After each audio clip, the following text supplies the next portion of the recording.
Well guys, as you may have noticed, there was a little bit of an upload here on the channel to say the least. So yeah, if y'all want to check that out, or maybe check it out after the stream because, well, it's just a little something I put together. One, just to stall out the channel while I'm still working on the next Phineas and Ferb video. And secondly, well, it's been over a month since I reached 1,000 subs, I want to believe. I don't remember the exact day it happened, but all I know is I'm there. I can monetize the channel now if I want to, and you know what? That's worth celebrating, so I made a little compilation. Wait, why is the music resetting? Did I loop it on accident? Probably. Alright. What was I saying? Right. So, a little bit of a highlight reel of all the stuff I've done throughout the years, both here on YouTube and on Twitch. And you know what?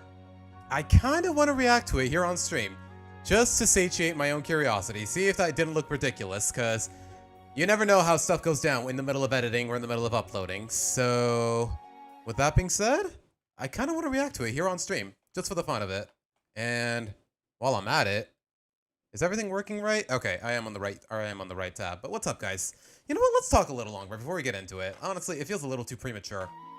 How you guys been? How's your weekend been? Yesterday, I made a post on the community tab. I wasn't kidding when I said I was a little too worn out and I didn't want to stream yesterday, which I didn't. And although if I'm being honest, if I'm being truthful, I wasn't being entirely honest. Part of the reason I was worn out is because I was working on this video the whole time.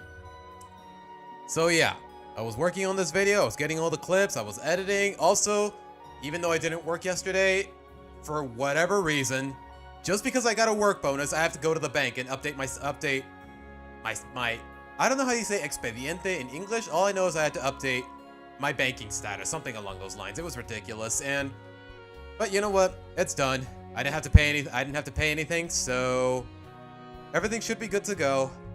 The fact of the matter is, it was a really big chore. Like waking up at 8 a.m. on a day I don't work. Like honestly, I am not about that life.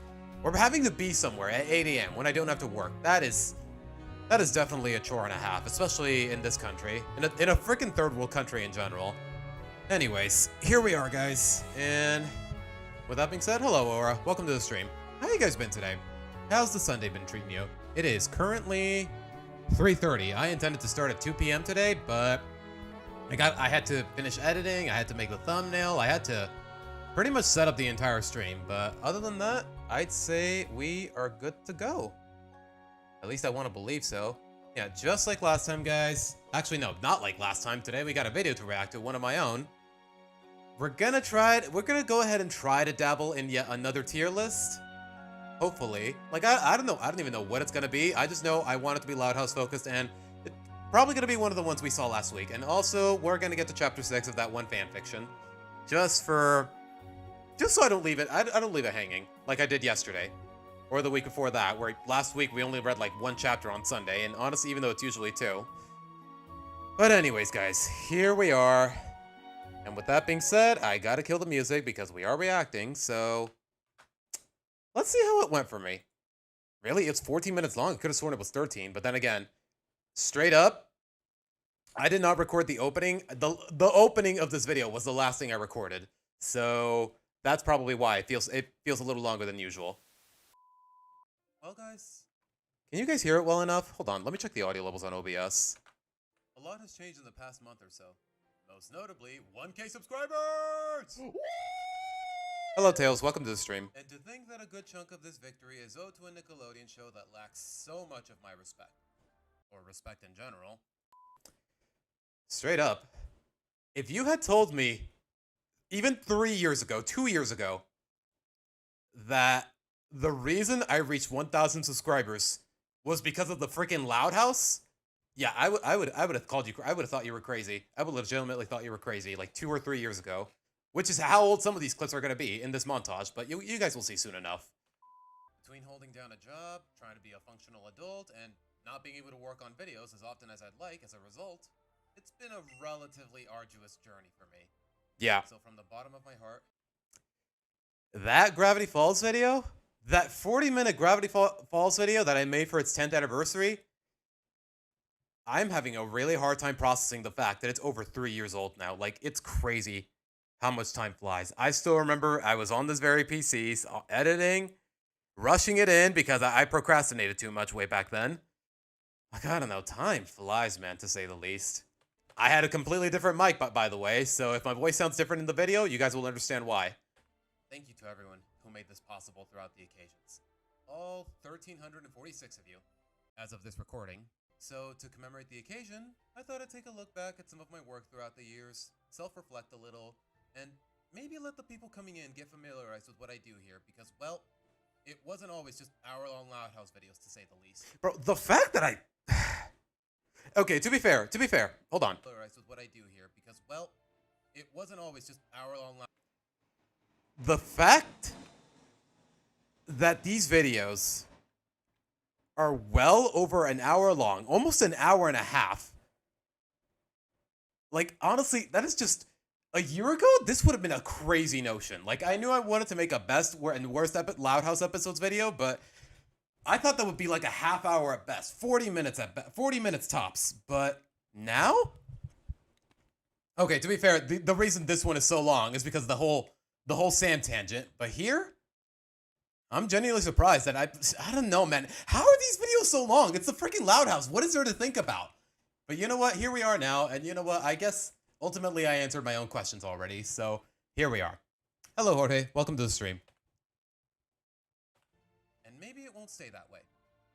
So with all that being said, I sincerely encourage you guys to like the video, comment, and subscribe to the channel.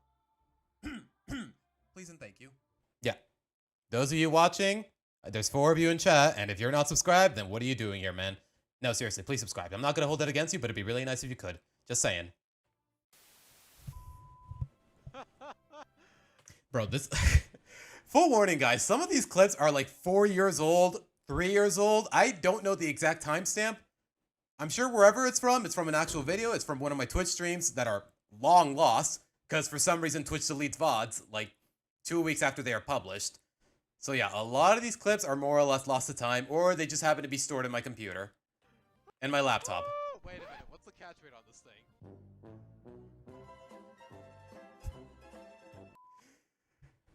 Remember when the Curb Your Enthusiasm theme song was a meme for a while? I guess it's more or less immortal as a meme, but still though. Like, man. Still though. I'm Nuzlocking. My encounter is a Lugia, but then I remember Lugia has access to Whirlwind, which immediately just ends the battle. And by Nuzlocke rules, I can't try to catch it again. On this thing. So yeah, to those who actually play Pokemon games like I do, you probably understand my conundrum here.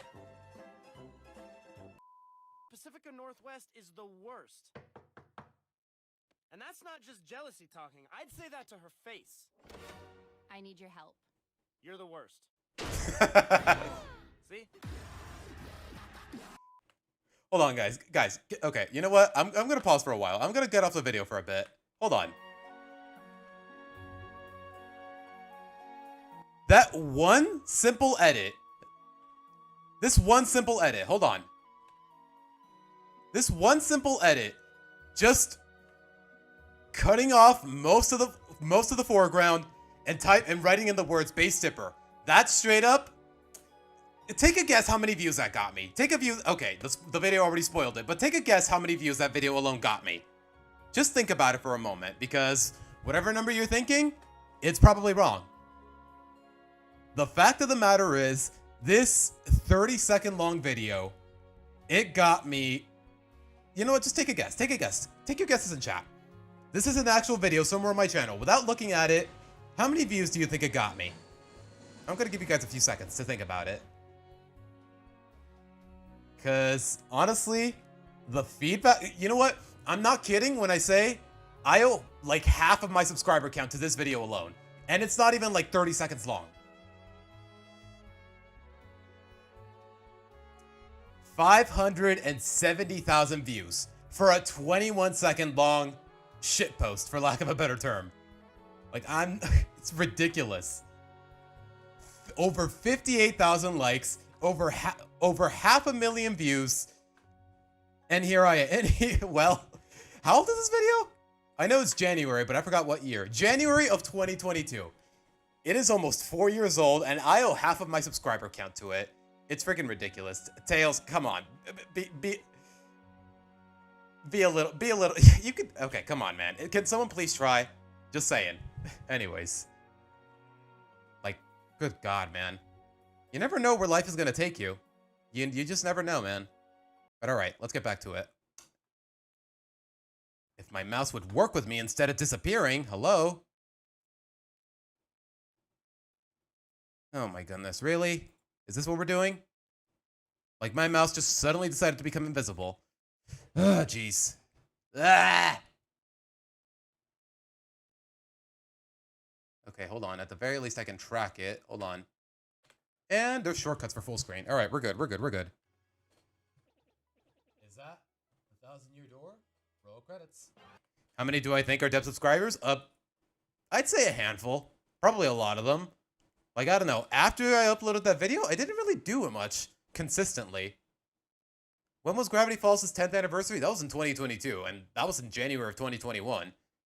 I more or less didn't make any big uploads until a year and a half later. So yeah, a lot of the subscribers are probably dead, for lack of a better term, but hey, they're still there. The channel is still monetized, so as far as I'm concerned, I don't really miss out on much. Because really, viewer counts, they don't really hinge on subscriber counts. They just hinge on the algorithms. It'd be nice to get the...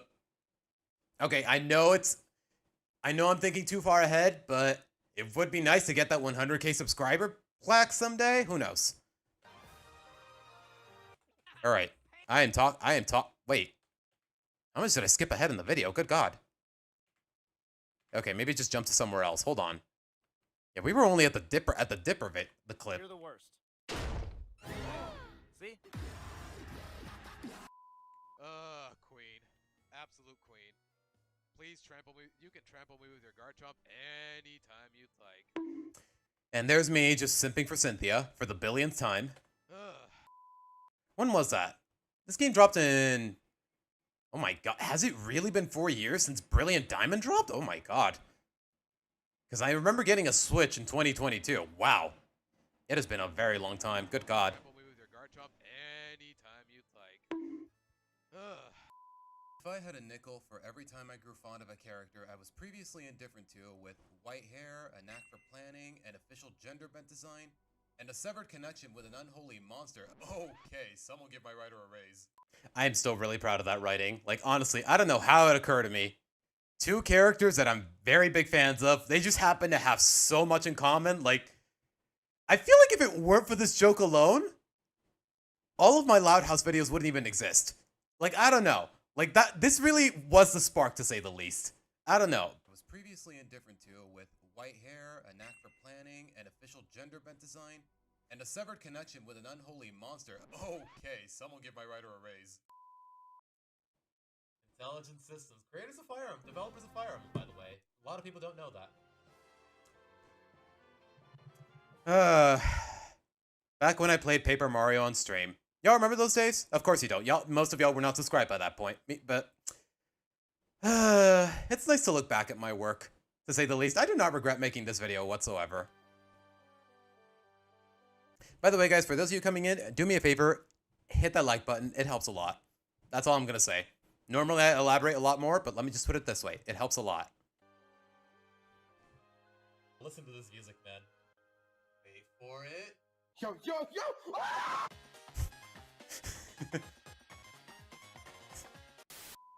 This video is sponsored by...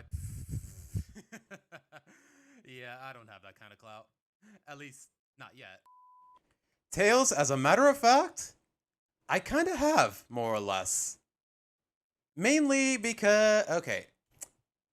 How would you guys feel if I remade the worst Loud House episodes video, except I cut the dishonorable mentions, and I cut that whole tangent about Sam? Like, how would you guys feel about that?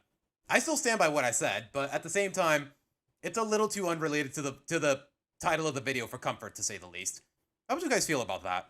And like, make that whole segment its own video in of itself, because it's like a half-hour long, so I may as well. But how would you guys feel about it? How would the YouTube algorithm feel about it? We'll have to... Yeah, it's too soon. Yeah, that's one thing. It would definitely be too soon. Because I only dropped that video, like, what, 8 months ago?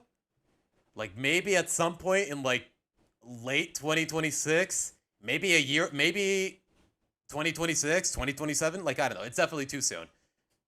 But I'm also curious. Even the music is different when you're in the shops. Bro, this remake has so much heart put into it, which is something that I can't say for a lot of remakes I've played recently. Moving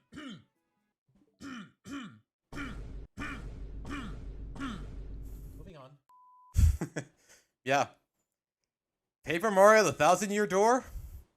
Not that I have a lot of experience with remakes, but that is arguably a gold standard. Brilliant Diamond, though?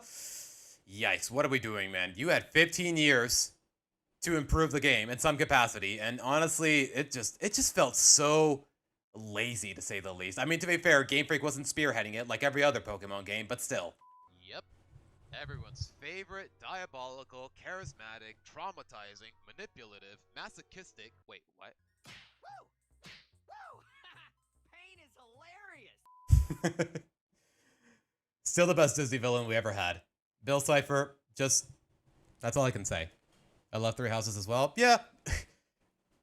Honestly, I know Awakening is owed the success of the franchise, but Three Houses is the reason Fire Emblem has managed to become so mainstream.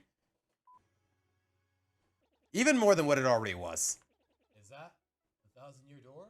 Roll credits. Oh my god, wow. Again, this Emerald Nuzlocke is like 3 years old, 4 years old. So, yeah, a lot of it is lost to time, but the clips that I managed to save, the fact that they're still here, it just really takes me back. Like, I can feel the nostalgia in my veins. Like, good god, man.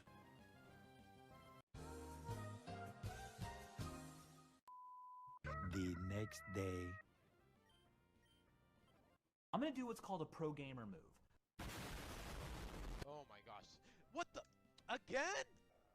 I literally just uploaded a video about this. What is it with the ball toy line and choosing violence? Well, there goes my encounter.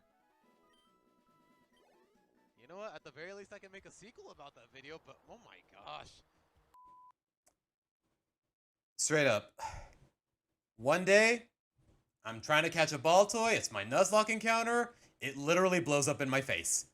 Next stream, or I don't remember exactly when it happened, but it was the next stream more or less. Its evolution is my Nuzlocke encounter.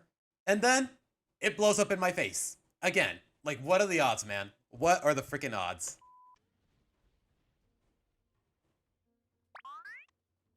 Go crazy! Ah, go stupid! Ah, go crazy! Oh my gosh, I gotta clip that. Okay, that's definitely a bug. Look at the way he moves. Hold on. Oh my gosh, I gotta clip that. Bro, Legends Arceus was a gem of a Pokemon game, man. I cannot wait for Legends ZA. I doubt it's gonna be better just based on the premise alone, but I'm still gonna play it on stream. Money! The only thing that'll motivate me to go into a freaking haunted house. Oh my god, how old is this clip? When was the last time I played Luigi's Mansion on stream? Like, it used to be tradition for me to play every Halloween, but ever since I got my job and whatnot, I really haven't had the opportunity. How old? I think this is from... I don't know. You know what? I'll check into it later. All I know is I want to say 2020, maybe 2019? Maybe when I was still in college? I don't know, man. Money. No, for real. If I got like invited to a haunted house, if you paid me, I would be more than happy to go. I'm sorry, guys. I'm such a wuss. Case in point. I do want to see the Fireside Girls descend into anarchy over cupcake. Wait, what? If we hit 100k subs one day, no pun intended, what are your plans for it? John, I feel like we're thinking way too far ahead with 100k subs. I know I talked about it earlier, but that was completely hypothetical. But what would I do? Like, the channel would be big enough that I can basically do whatever I want. And I'm not about to take it for granted, but what would I do? Because I honestly don't know, man. You got me in a box here, bro. Or cupcake. Wait, what?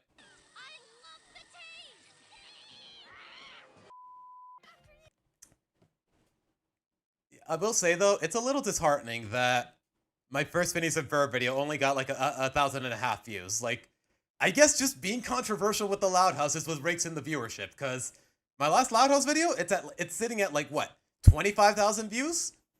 I don't know. I guess it's just YouTube's algorithms favoring other stuff. I don't know.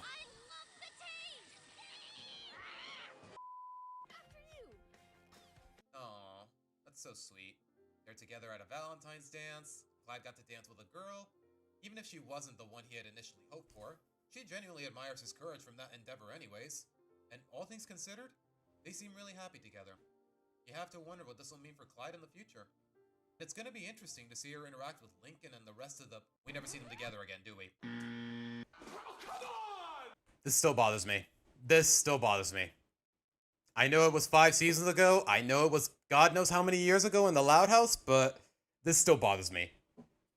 They managed to build so much chemistry so quickly in a matter of minutes in terms of the show, and we never see Chloe again. Just a background character ever since. That's still so annoying, man.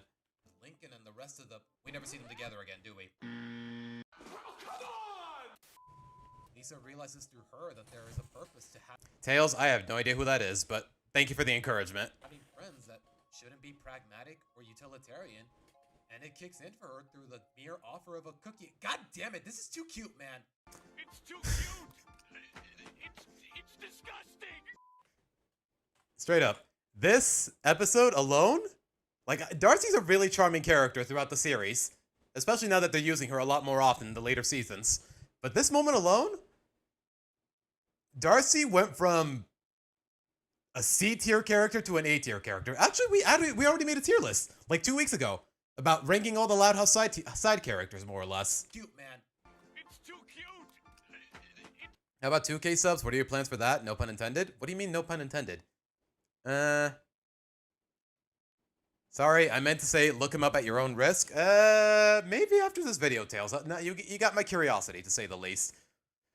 As for John, 2K subs is really not necessarily something noteworthy. 5K subs, 10K subs, like, I don't know. You kind of want those rounded numbers, to say the least. Actually, no, that's 2K is also a rounded number. Like, I don't know, it's not exactly a milestone. Know what I mean? Like with 1K subs, yeah, you can get monetized. 5K subs, it's a little more it's 5 times more I don't know, man. All I know is 2K subs, it doesn't really have a ring to it. Know what I mean? It's disgusting. I'll still say thank you for 2,000 subs, but you know what I mean, hopefully. Remember Family Guy did a similar episode? Did it work since Stewie going full baby man is just jarring? Yeah, honestly, when Stewie goes full baby man, that's when it's just... Okay, Tails, you're really pushing it. I don't think 1 million subs. By the time my channel is capable of being anywhere near 1 million subs,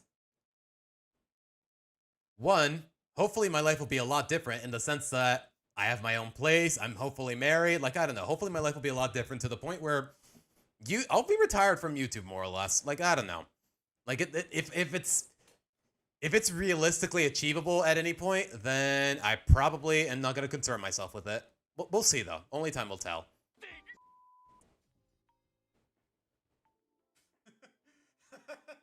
Oh my gosh, back when I played Pokemon Unite, like, religiously.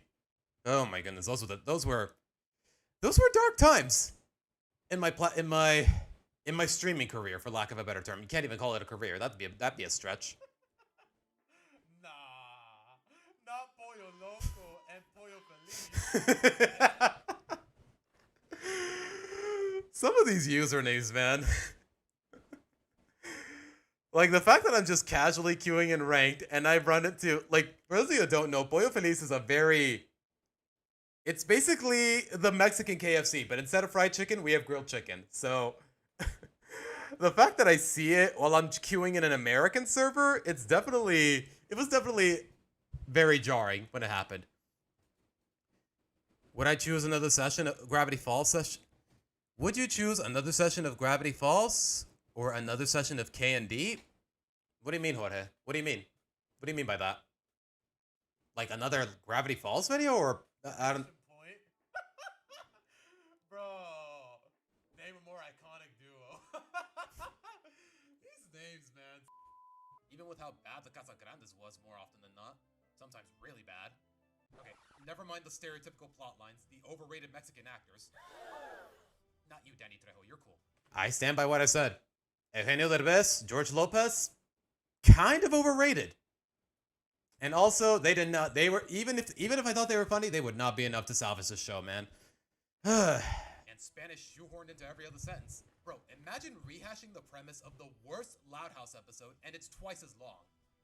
There's 2 of them. Okay, I'm still really proud of that edit. Just the fact that I realized that that Cursed is basically No Such Luck 2.0, and it still sucks. Like, it's just, ugh. Her grandma insists on feeding her. You know what? It's gonna be... Hear me out, guys. What if I made I kind of want to make a worst Casagrandes episodes ranking, but what are the odds that, one, what are the odds that there's a demand for it? And two, normally I want to balance it out with a best episodes video, but that's the thing about the show. There's hardly any good episodes. Like, episodes that are like, that I actually want to talk about. Yeah, God willing, John. God willing, but I don't see it happening. Only time will tell. Constantly. Which is kind of stereotypical. Didn't finish the Stewie thought. What were we talking about with Stewie? Baby man is just jarring. Like, yeah, just the fact that more or less it's a grown man with the voice of a baby, and sometimes they go full baby, sometimes they go full man. Like, I don't know. Like, the character itself, every now and again it's funny, but in later seasons it's just really tired. It's just really a really jarring character overall, the more I think about it. Typical for Mexican grandmas, but mine does the same to me, so fair enough. Which is kind of stereotypical. Okay, play that again. Hold on. Her grandma insists on feeding her constantly. Which is kind of stereotypical for Mexican grandmas, but mine does the same to me, so fair enough. Seriously, is that a stereotype? Is that common enough among Mexican grandmas for that to be a stereotype? Because whenever I show up to my grandma's house, or at least on my mother's side, she first thing she asked me, other than hello and whatnot and come on in, she asked me, have you eaten yet? Are you hungry? She always just has food at the ready, no matter what. Like, it's crazy. Like, seriously, my grandma is just way too generous for her own good. Like, bless her soul.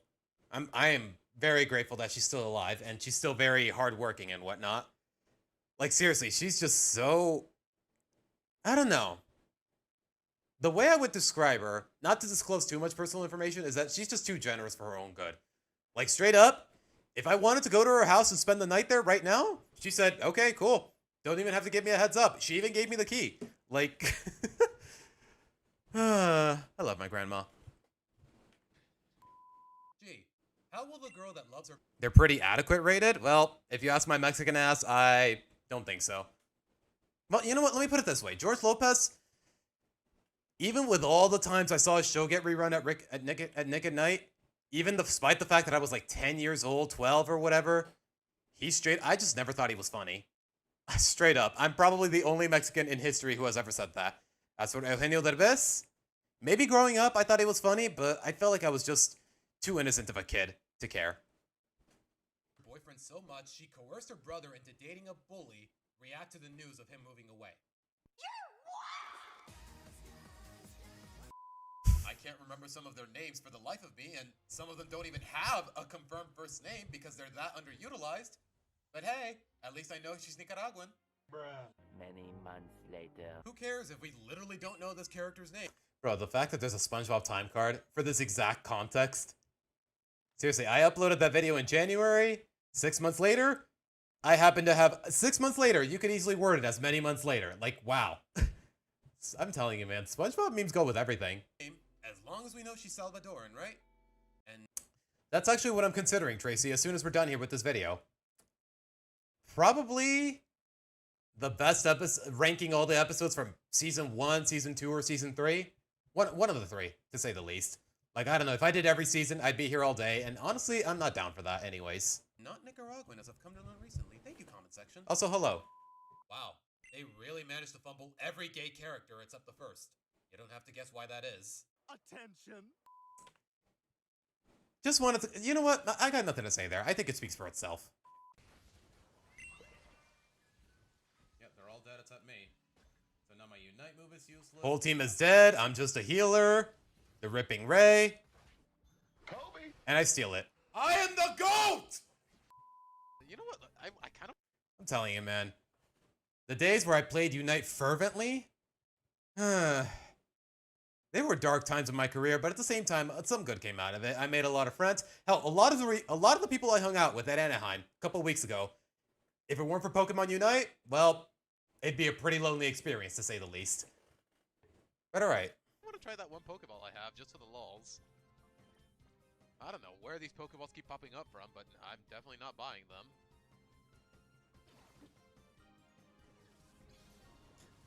Alright, what you got, big boy? This is still crazy, by the way. There's no way. Are you kidding? One, this playthrough is from like 4 years ago. Two, the fact that I caught an Ursaring at full health with just the one Pokeball. I wasn't even trying. I was just, you know what? Let's use up this Pokeball just for the fun of it. And I catch it anyways. Like, remember his show ended on a cliffhanger? Benny got arrested. Angie was pregnant. Max started drinking. I don't remember. To be honest, Aura, I don't remember any of that. Like, I didn't exactly watch George Lopez to keep up with the continuity. It's just all that was airing on TV at the time. Like at 8 p.m. on all the kids' networks. It was either that or Adult Swim, and I know my mother damn well would not let me watch Adult Swim for obvious reasons. So,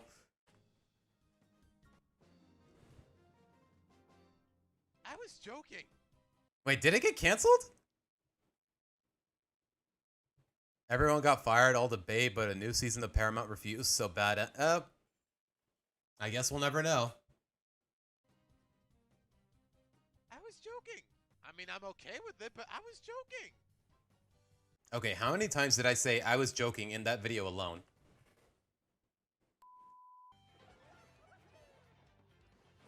Oh. Yeah, I totally meant to do that, guys. I totally meant. As a matter of fact, Tails, I did watch that 70s show in my college days, just while I was eating. Pretty much when every morning when I had breakfast at my campus cafeteria, I watched an episode of that 70s show with my breakfast. Like, honestly, most of it is fine. Okay, I will say what everyone else was thinking. The last season was awful for the most part. But yeah, show was actually really funny for the most part. It's a shame that a lot of the actors are under controversy, and the guy who played Hyde is currently in jail right now, but hey, I think I can appreciate the show for what it is. To drop the lamp on his head. Totally. One of the Koopas in the way. Oops, you had one job, my guy. Come on. Ay, mijo. Sorry, guys. Sometimes the Spanish just leaks out of me when I'm frustrated. Know what I mean? Yeah, when I get really angry, guys, or at least trying to be, or at least when I get a certain level of angry, that's at a point where I start lashing out in Spanish. Just because it's a lot more satisfying. Know what I mean? Steady. Wait, what's all the way over here? Nothing. Hold on. Did I seriously edit in that sound effect? Wait, what's all the way over here? Nothing. I'm not even sure where it's from originally. I just see it way too freaking often. To the point where I don't know where the original scream is from. Hold on.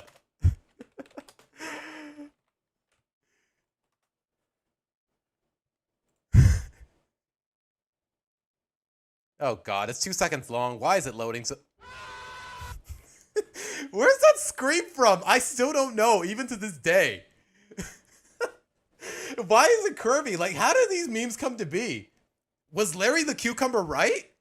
Is comedy in the future just randomly generated? You may as well hang out down the street. The same old thing we did last week. They're monsters, but they always are what we are. Yeah, more or less, Aura. More or less. Oops. Yeah, he'll be fine. Wait. Yeah, okay. Yeah, I'd never seen Family Matters, but the few episodes I did see of Fresh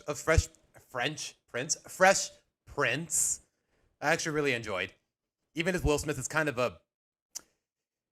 How would I describe Will Smith nowadays? Like, I don't know. Your wife cheats on you, Somehow you don't divorce her. Chris Rock talks shit about your wife, or at the very least makes a lighthearted joke, and your first instinct is to smack him on the face on national television? Like, nah, let me put it this way, he's a loser. A main character realizing that being himself... It's like when PewDiePie would get so angry, he'd start yelling in Spanish and Swedish. He does that? Did not know he did that. Anyone watch the 90s Show episode? Last I heard, 90s Show wasn't really that great. I feel like people tell me it was just riding off the nostalgia of that 70s show. And I think it got canceled after one season. Keep my wife's name out your fucking mouth. Is more than enough for what he's striving for? As a matter of fact, hold on, let me show you something, Tails. Let me show you something real quick. A while back, I considered uploading a little something related to that whole Will Smith, Chris Rock incident. It was a really low production value edit, to say the least. So, but let me show you guys. Is the video private or unlisted? Either way, you guys should be able to see it. And somehow it got 11 likes before I could privatize it. So maybe it could have blown up, but ultimately, this is not the kind of thing I wanted my channel to be known for. But let me show you guys what I was doing back in the day.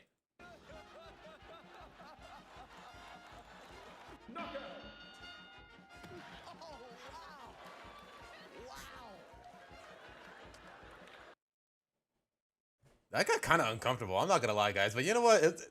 I'm still relatively proud of that edit, to say the least. But even then, I privatized it because I was like, you know what? Is this what I want my channel to be known for? Celebrity drama and whatnot? Like, I was like, nah, maybe not. I made it 10 minutes into the episode. I couldn't stand that 90s show. Yeah. You like Cuphead? Okay, you know what? I'm going to be completely honest. I've never played it. I like the music. I've seen gameplay of it. I've seen people play through it. But I've never got the chance to play it myself, more or less. The show did in 9 minutes what took Ruby a whole fucking season. Hold on. Wait a minute. You know what I mean? Okay, I am completely... I am a little out of the loop when it comes to this video. Wait, what's all the way over here? Nothing. Oops! Yeah, he'll be fine. Wait a minute.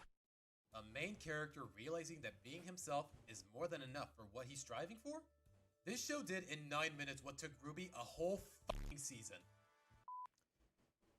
Maybe it's because Ruby set the bar really low, but when it comes to these kinds of character arcs, yeah, the Loud House nailed it. It's the reason White Hair is my favorite episode in the entire series. Here are two characters voiced by Grey Delisle, and god damn, this woman has range. Grey Delisle. If I could ever meet her in person, if I ever do land a job in film, to say the least, I feel like working with an actress as talented as her, that's when you know I've made it. That's when I'll know I've made it. Also, by the way, she does voice... God damn, this woman has... She does voice every character here. Kimiko from Challenge Showdown, Frankie and Foster's, Frida and El Tigre, Lola and Lana and Lily, Vicky and the Fairly Odd Parents, Sam and Danny Phantom. I don't know who you are. She voices Queen Moon. She voices Daphne in a lot of iterations of Scooby-Doo. I have no idea who that is. Of course, she's Azula. She is Mandy in the Grim Adventure. Like, god damn, this woman has an... When it comes to animation, this woman has an arsenal. Like, god damn, bro. I am still... She is John in Bayonetta. Like, don't think her repertoire is limited to just kids shows, man. Like, good god. This is how you tell them apart. One of these is a callously, unapologetic monster hell-bent on her objectives with more than enough sadistic prowess to pull it off. The other one is named Azula. Yeah, it's as jarring as it sounds. Two characters voiced by Grey Delisle pretending to be the other character voiced by Grey Delisle while sounding like they're still the first characters voiced by Grey Delisle. Okay, seriously, how does she do it? Doing her voice of Lana, but making it so that Lana sounds like she's impersonating Lola. And completely vice versa. Using her Lola voice to pretend to be Lana while still sounding like she's Lola pretending to be Lana. Like, bro. That is such a good premise, man. It's crazy. Weird to think in a parallel universe without COVID, the Loud House movie was in theaters. Would it? Would it straight up... Wasn't Netflix in charge of production, though? I think it's... Wouldn't it be more so owed to the fact that Savino got fired and it got delayed significantly? You know what? Maybe both. Maybe it's both. I don't know. One season split into 3 parts, but then again, I'm old. I count 20 episodes a year as a season versus today's youth who accept 4 to 10 episodes every 3 years. Yep. In that kind of capacity, I feel sorry for Wednesday fans. I feel sorry for fans of Stranger Things. I feel sorry for pretty much any modern TV show the more I think about it. Okay, that kind of comedy just writes itself. Or just as bizarrely, their most recent Halloween special and their only other 1-hour special is a Star Trek homage with actual aliens. Am I reading the right script? That still bothers me.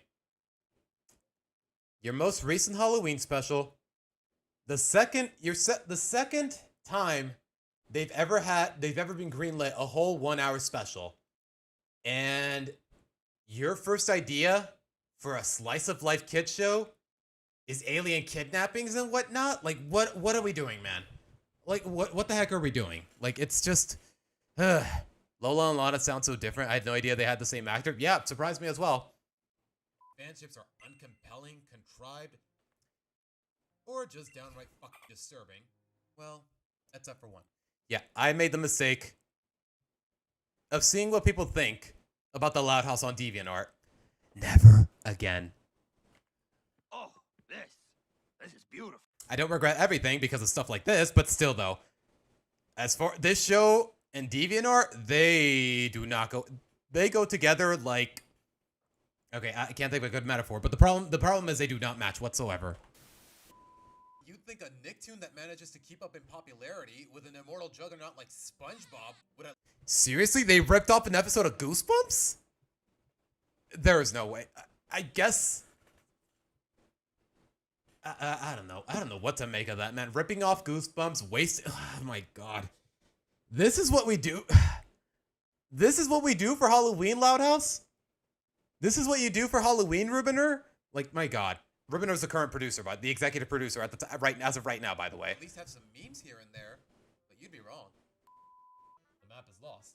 Would at least have Nicktoon that. Hold on, play that again. This is beautiful. You'd think a Nicktoon that manages to keep up in popularity with an immortal juggernaut like SpongeBob would at least have some memes here and there, but you'd be wrong. Legitimately. This show, at least when it first started, like let's say the first 3 seasons, which is pretty much the golden age of the show, it more or less kept up with SpongeBob in terms of viewership and ratings and whatnot.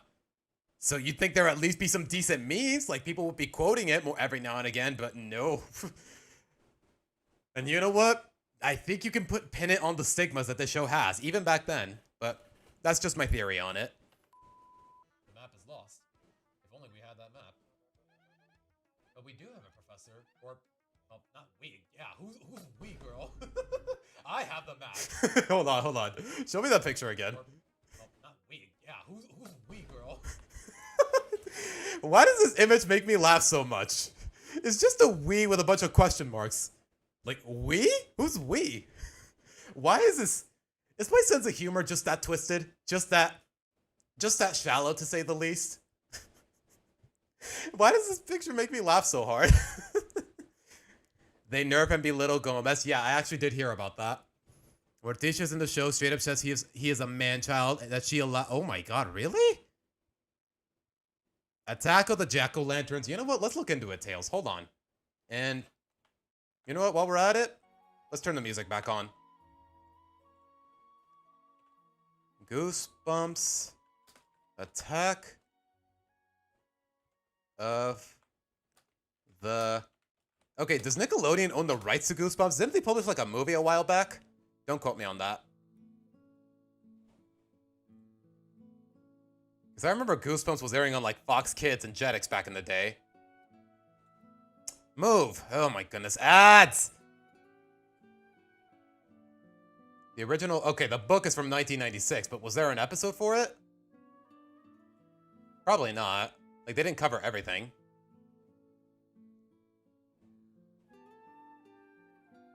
Blah, blah, blah. Can I get just like a summary? There you go. Drew loves Halloween. Unfortunately, her last 2 Halloweens have been ruined by 2 kids. 2 years ago, blah, blah, blah. Okay, this is too long. Hold on. Saying that we'll get lots of candy, blah, blah, blah. Okay, can these ads just stop screwing up with the text? I'm trying to read here. I see. Remember last Sunday how you had to leave early? Yeah, it's my bad since I stayed until full stream, but things happened.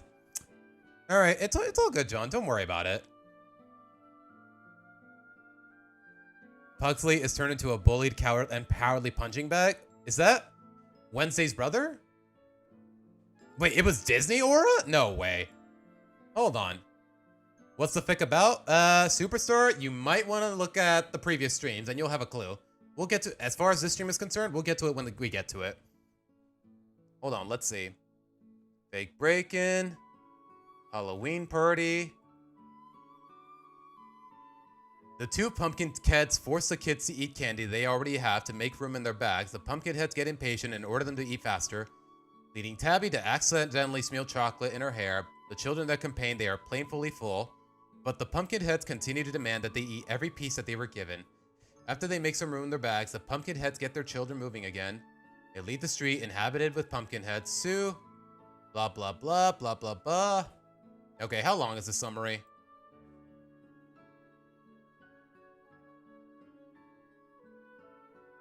Shane and Shanna are actually aliens with a strange ability to disguise themselves as any person and mimicking their voices, and the other pumpkin heads in the neighborhood were their brothers. You know what? I guess we gotta read this in its entirety for me to understand what the hell is going on. They had something else in the early 2010s. I forgot what it was called. I wouldn't know either, man. I wouldn't know either. Drew Brockman absolutely loves Halloween. Unfortunately, her last two Halloweens have been ruined by two kids, Tabitha and Lee.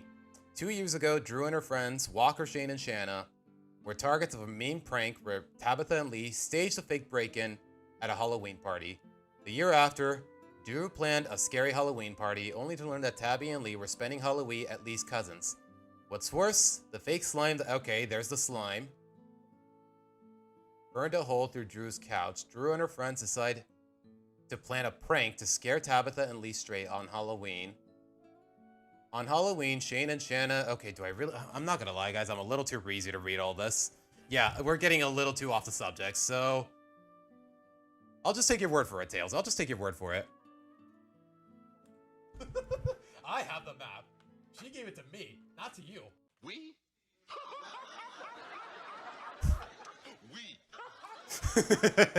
Bro, rest in peace, James Avery.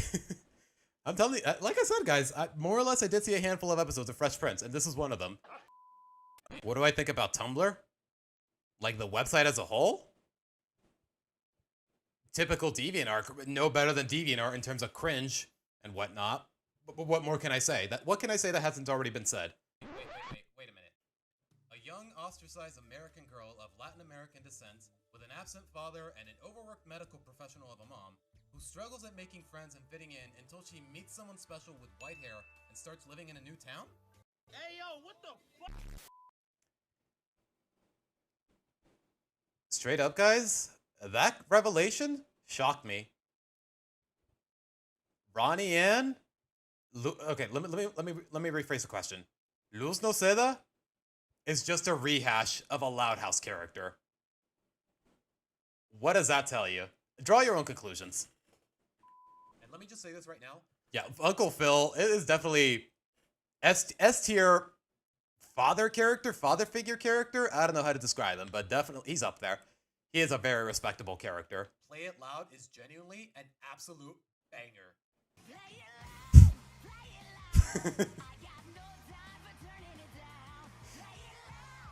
Okay, you know you got a banger when the Mind If I Praise the Lord guy can actually dance along to your song. Just watch.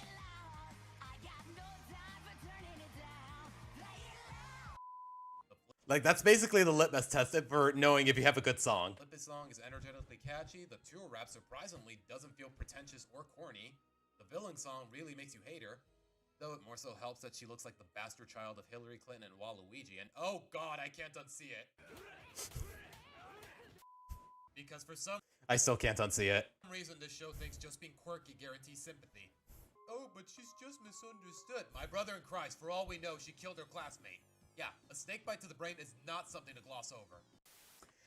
And apparently a lot of people had a problem with this. Because they were all like, oh, Luz actually learns her lesson. Oh, Luz actually feels bad about what she does. Maybe she does, but does the narrative really encourage it? Does the narrative say, hey, you almost got someone killed. You got to go to this re-education camp. No, they were like, nah, go screw around with this witch. Nah, keeping a weird dumbass and keep hurting people. Like, am I alone in finding that irony to be a little too out of touch with any good character development? You know what? Don't answer that. It's rhetorical. I don't want to get too much into this right now.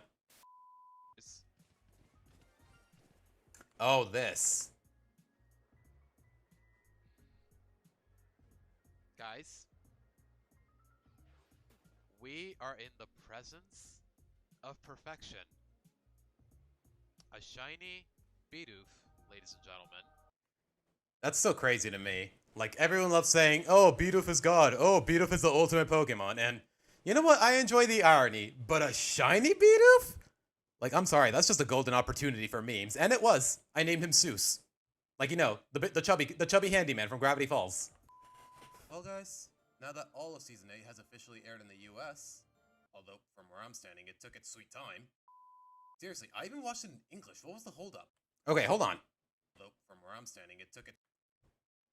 I uploaded this video, the current state of the Loud House. I uploaded this July 26th of 2025. One day after all of Season 8 finished airing. And conveniently so, this is my most popular video ever that isn't like a one-off shitpost, like that one, like the Base Dipper video. Do I owe the viewership to this video to the fact that I uploaded so recently to the airing time? Like, I don't know. Ever thought of doing a TLH rewrite series for the infamous episodes? I don't know. I'm not the kind of guy who likes to just go back and fix stuff. I don't know. I like it more when a narrative actually owns up to its mistakes of the past. Like, say, like, when an episode addresses some sort of controversy from a previous episode. Like, you know what? Superstar, as a matter of fact, as far as the fanfiction that I'm reading, it more or less does that. And I'll show you later. You'll see. Time. Seriously, I even watched it in English. What was the holdup? English, motherfucker! Do you speak it? I need to rewatch Pulp Fiction one of these days, man. Like, honestly, the fact that it has so many memes that I still quote, even to this day. Like, I need to rewatch it. You know what? Maybe someday I'll open a Discord for you guys to join in, and we can watch movies at, like, Saturday nights or Sunday nights. Whatever's easier for you guys. Like, I don't know. I've been considering it, but it's still on the fence. I'm still on the fence about it. How is Allison Stoner's character coming off as more of a puppet replica than when she actually played a puppet replica? Ouch. Oh, look. A love interest voiced by Allison Stoner that wasn't shoehorned into the cast and actually has personality. And that's all the slander you're gonna get in this video, because I've said enough bad things about this character to last a lifetime. I stand by what I said, but I've said more than enough. As far as this video is concerned, it was only 15 seconds of slander, and that's it. Not really slander. Slander would imply it's being dishonest, but I meant everything I said. I meant everything I said. I don't know who was on that piano, but give them a raise. Like, yeah, people like the hug scene, but the "you are my son" end of discussion goodbye is so much better. Yeah. When Will went out on his own, when his dad walked away from him again, like, there was a lot of good moments. Like, rest in peace, James Avery. He definitely delivered on the character.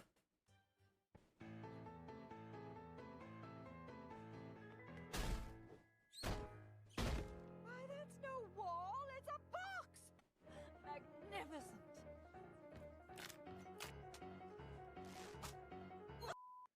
Like, straight up. This episode, it's from Season 8, and I don't know how rare of a commodity this is, but the soundtrack for this episode, it is just surprisingly unique. And it revolves around just the one instrument, just whoever was on the piano. Like, it's just, like, it just gave that very unique vibe. And also, I already love Luann. Definitely, would I say top 3 Loud Sisters? Okay, top 4. You know what? That could be another tier list we can work on, ranking all the Loud Sisters.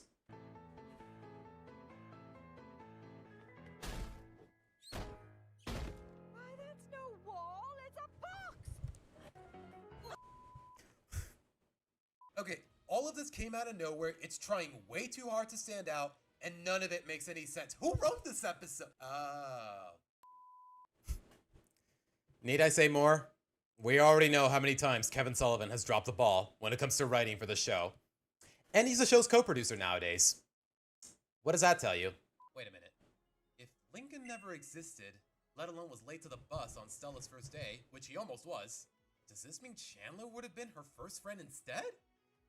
Oh, hell no! Straight up. We went into an alternate universe where none of the Loud Kids ever existed. And somehow, Chandler is spearheading Lincoln's friend group, and Stella is right there with him. What a crazy possibility, man. All right, how much does this do? Not a lot. Enough? That's good enough? Okay, if he keeps flamethrowing SP on, I'm just gonna switch out. If this doesn't kill him, please don't burn me. For the love of all that is. All the Loud Sisters and Sam just to stick her at the bottom. Hey, I already made a tier list of all the side characters, and Sam is, in fact, at the bottom, to say the least. Would I rather be an MLB player or be immortal? Would I be a good MLB player? Because I don't see the fun in immortality all the time in the world, but the fact that I can't die would really... Like, same problem that everyone has with immortality. You straight up can't die. Life never ends. You're gonna keep losing. You're gonna keep grieving for all the people you care about over and over and over again. And that pain, it might never stop. Like, straight up, you being unable to die? Like, I'm sorry. That sounds like hell on earth. Literally. What was the all hell no from that last video? It was from an old Vine. Hold on. Oh, hell no. Vine. Rest in peace, Vine. Like, can we... Okay, if TikTok ever gets permanently banned in North America, can we bring back Vine, please? Oh, hell no! Rest in peace, Vine. RNG. Wow, he's still outspeeding. Okay. Oh. Do you think the gods beg for death? I'd say the gods... I'd say whatever gods are there, they have a different understanding of life, to say the least. Assuming they... Would their existence actually qualify as life? You know what? We're getting a little too meta about it. Okay, there's no reason Trini shouldn't outspeed this, right? It has no way of boosting its speed. It's not... Bro, I still remember this. The last match in the whole game, if I win, I 100% it. I get rewarded with a ho-oh. I'm facing a Kyogre. It's setting up. There's no way I one-shot it by normal means. And then suddenly my Metagross lands a critical hit. Zexion! You absolute champ! What was I afraid of? I'm sorry, that music just fits way too well. Play it again. Metal Gear Rising has one of the best OSTs I've ever heard. And the fact of the matter is, I barely got into it like 2 years ago. And it's been around since like, what, 2013? Play it again. It has no way of boosting its speed. It's not like it has Swift Swim or something. It's a Zexion! With the lives on the line. Okay, that is such a unique voice, man. There's no way I can replicate it. You absolute champ! Vine was the first time many people started video editing and getting into got into making videos in general. It was a relatively innovative platform. It definitely gave a lot of people a rise to prominence. That's assuming humanity doesn't master space travel and you can spend your endless days exploring the stars. That's the thing, though. When people describe it as the cold vacuum of space, like, it's already complicated and expensive enough as is for people to actually be able to go to outer space. Like, straight up, like, the idea of being able to leave this planet so easily, like, on a whim, like, at this age, in this era, it just feels so unfathomable. If I was immortal, maybe it wouldn't be a problem, but the fact of the matter is, by the time technology is that advanced, I feel like if I was immortal, I would probably already be begging for death. Know what I mean?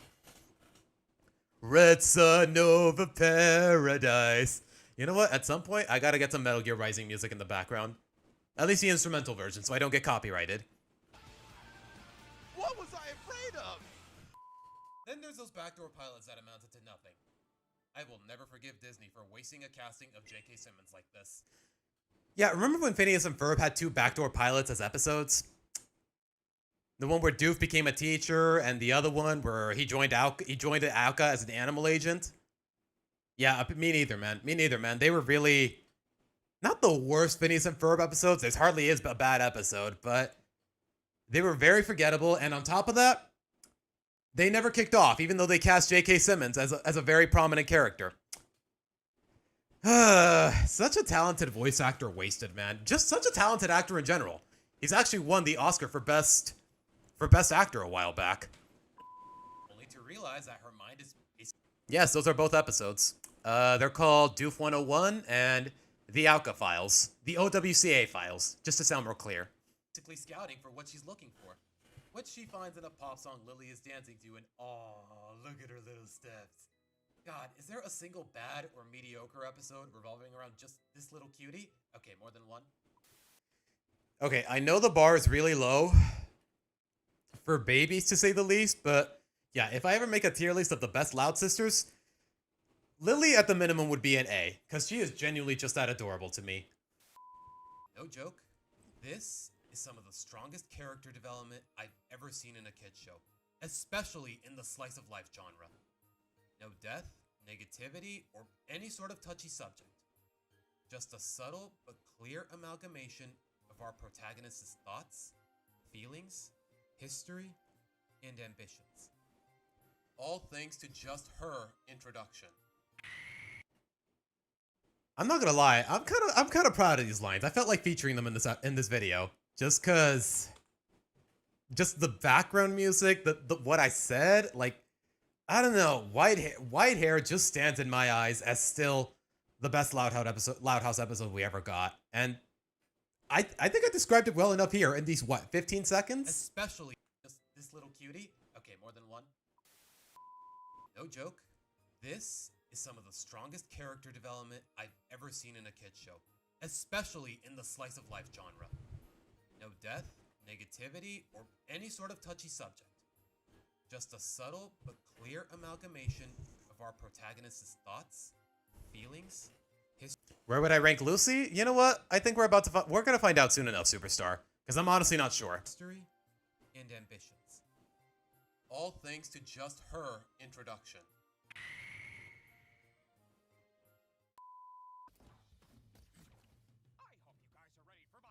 This is actually this clip is actually not that old. This is from like 2 weeks ago, after I got back from Anaheim. And for those of you curious, yes, I will be reacting to Digital Circus episode 7, whenever that drops. Hopefully on stream. Who knows how long it's gonna take, but we'll see. He's gonna shoot himself, isn't he? Ah, here's the light.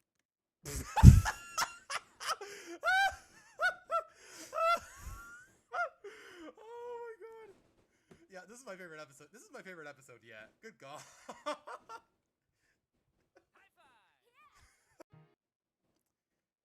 That's crazy, man. Wait, these are my recommendations? You know what? Whatever. I see. Would you rather be the greatest MLB player like Shohei, getting paid $1K per base hit run, or work a 9 to 5 and get paid $500 an hour? That's the thing, though.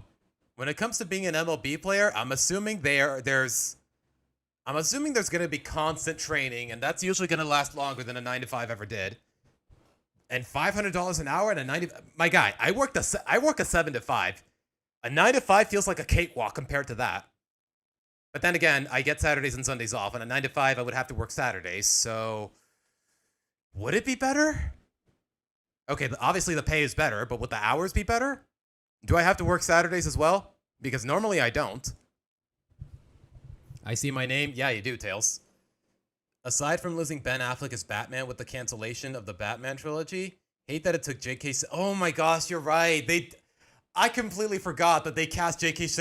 Simmons to play Commissioner Gordon in Zack Snyder's in the Snyderverse, for lack of a better term. Actually, no, that is the proper term. That is such a waste, man. But all right. That's that for the highlight reel, guys. That's all I can really say. 1,000 subs. It took a handful of tries, but we made it. We definitely made it. Like, I guess I just got lucky with the algorithms in the grand scheme of things. I don't know. Maybe not. It's a little bit of both. But all right, guys. That is that for the highlight reel. And so let's get to some tier lists. Probably should have had them at the ready, but whatever.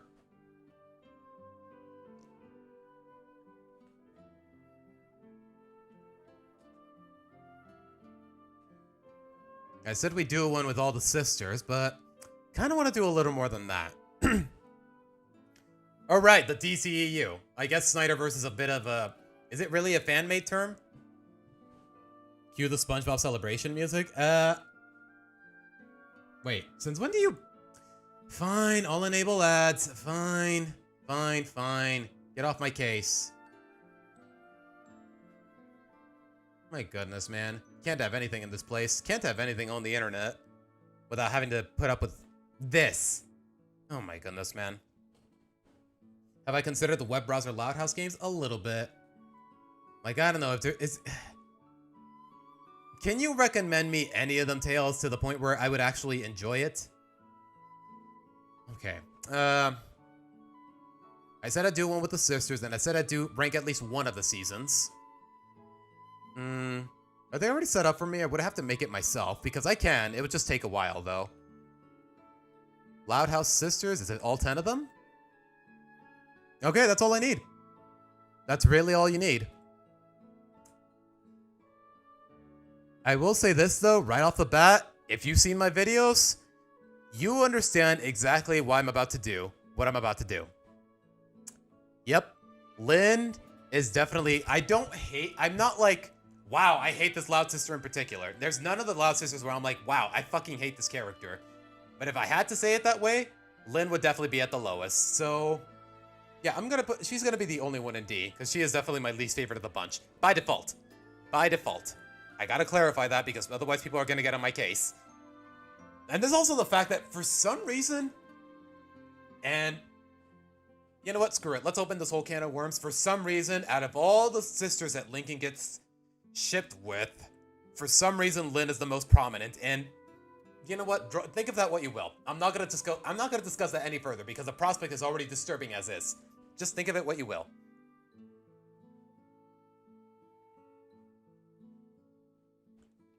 Oh, I love water.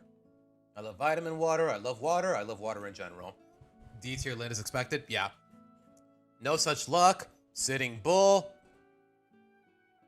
That's actually just those 2 episodes, but still, though. The fact that she kicked off the premise of the worst episode in the whole series, the fact that one of the worst episodes in the series, in my opinion, she's the lead. Adguard is a little outdated. Use U-Block Origin plus Adguard Extra along with Adguard. Okay, Erica. Ideally, I would like to put up with just one ad block, just to not oversaturate my Chrome browser and my RAM. But thank you for the suggestion. I'll consider it. All right, C tier. Okay, like I said before, Lola is definitely at the top. She has a few episodes where she misses the mark, but when she doesn't, absolutely spectacular. A perfect balance of bratty but sympathetic. Gown and Out, Read Aloud, A Toddler's Tale. Like so many episodes, a handful of episodes where her humanity shines through. She displays a balance of bratty and sympathetic. She actually makes me laugh. Like, she's actually really funny with her sense of sass. Like, I don't know. And honestly, she is legitimately adorable, to say the least. In a way that is completely believable for a 6-year-old or a 7-year-old pageant star, to say the least. So yeah. Lola, unquestionably S tier. Lily, like I said, innocent and adorable in all the right ways. Never in a way that it comes off as dickish. And when she does come off as mean and whatnot, like, just keep in mind, She's 2 years old. She's a 1-year-old. Like, she's a little innocent, and she doesn't know any better for the most part. There are instances where it seems contradictory, like in Brawl in the Family, where she's also being disrespectful to Lincoln. But in those particular instances, like, yeah, you just can't blame it on her. She's just too innocent. She's too pure for this world. If no such luck didn't exist, you wouldn't... Nope, she'd still be at the bottom because of Sitting Bull. Like, Sitting Bull is one of my least favorite episodes in the whole franchise. She'd probably still be at the lowest. Maybe at the bottom of C, but she'd still be at the bottom out of all 10 of them. So yeah, Lily, like I said in my videos, I don't mean to exaggerate when I say she's probably one of the most adorable babies in all of fiction. So at the minimum, an A. Even after they aged her up a year and she now speaks, she still comes off as adorable. Luann, I'm not gonna lie, at first, I hated her whole gimmick of just making puns every chance she got.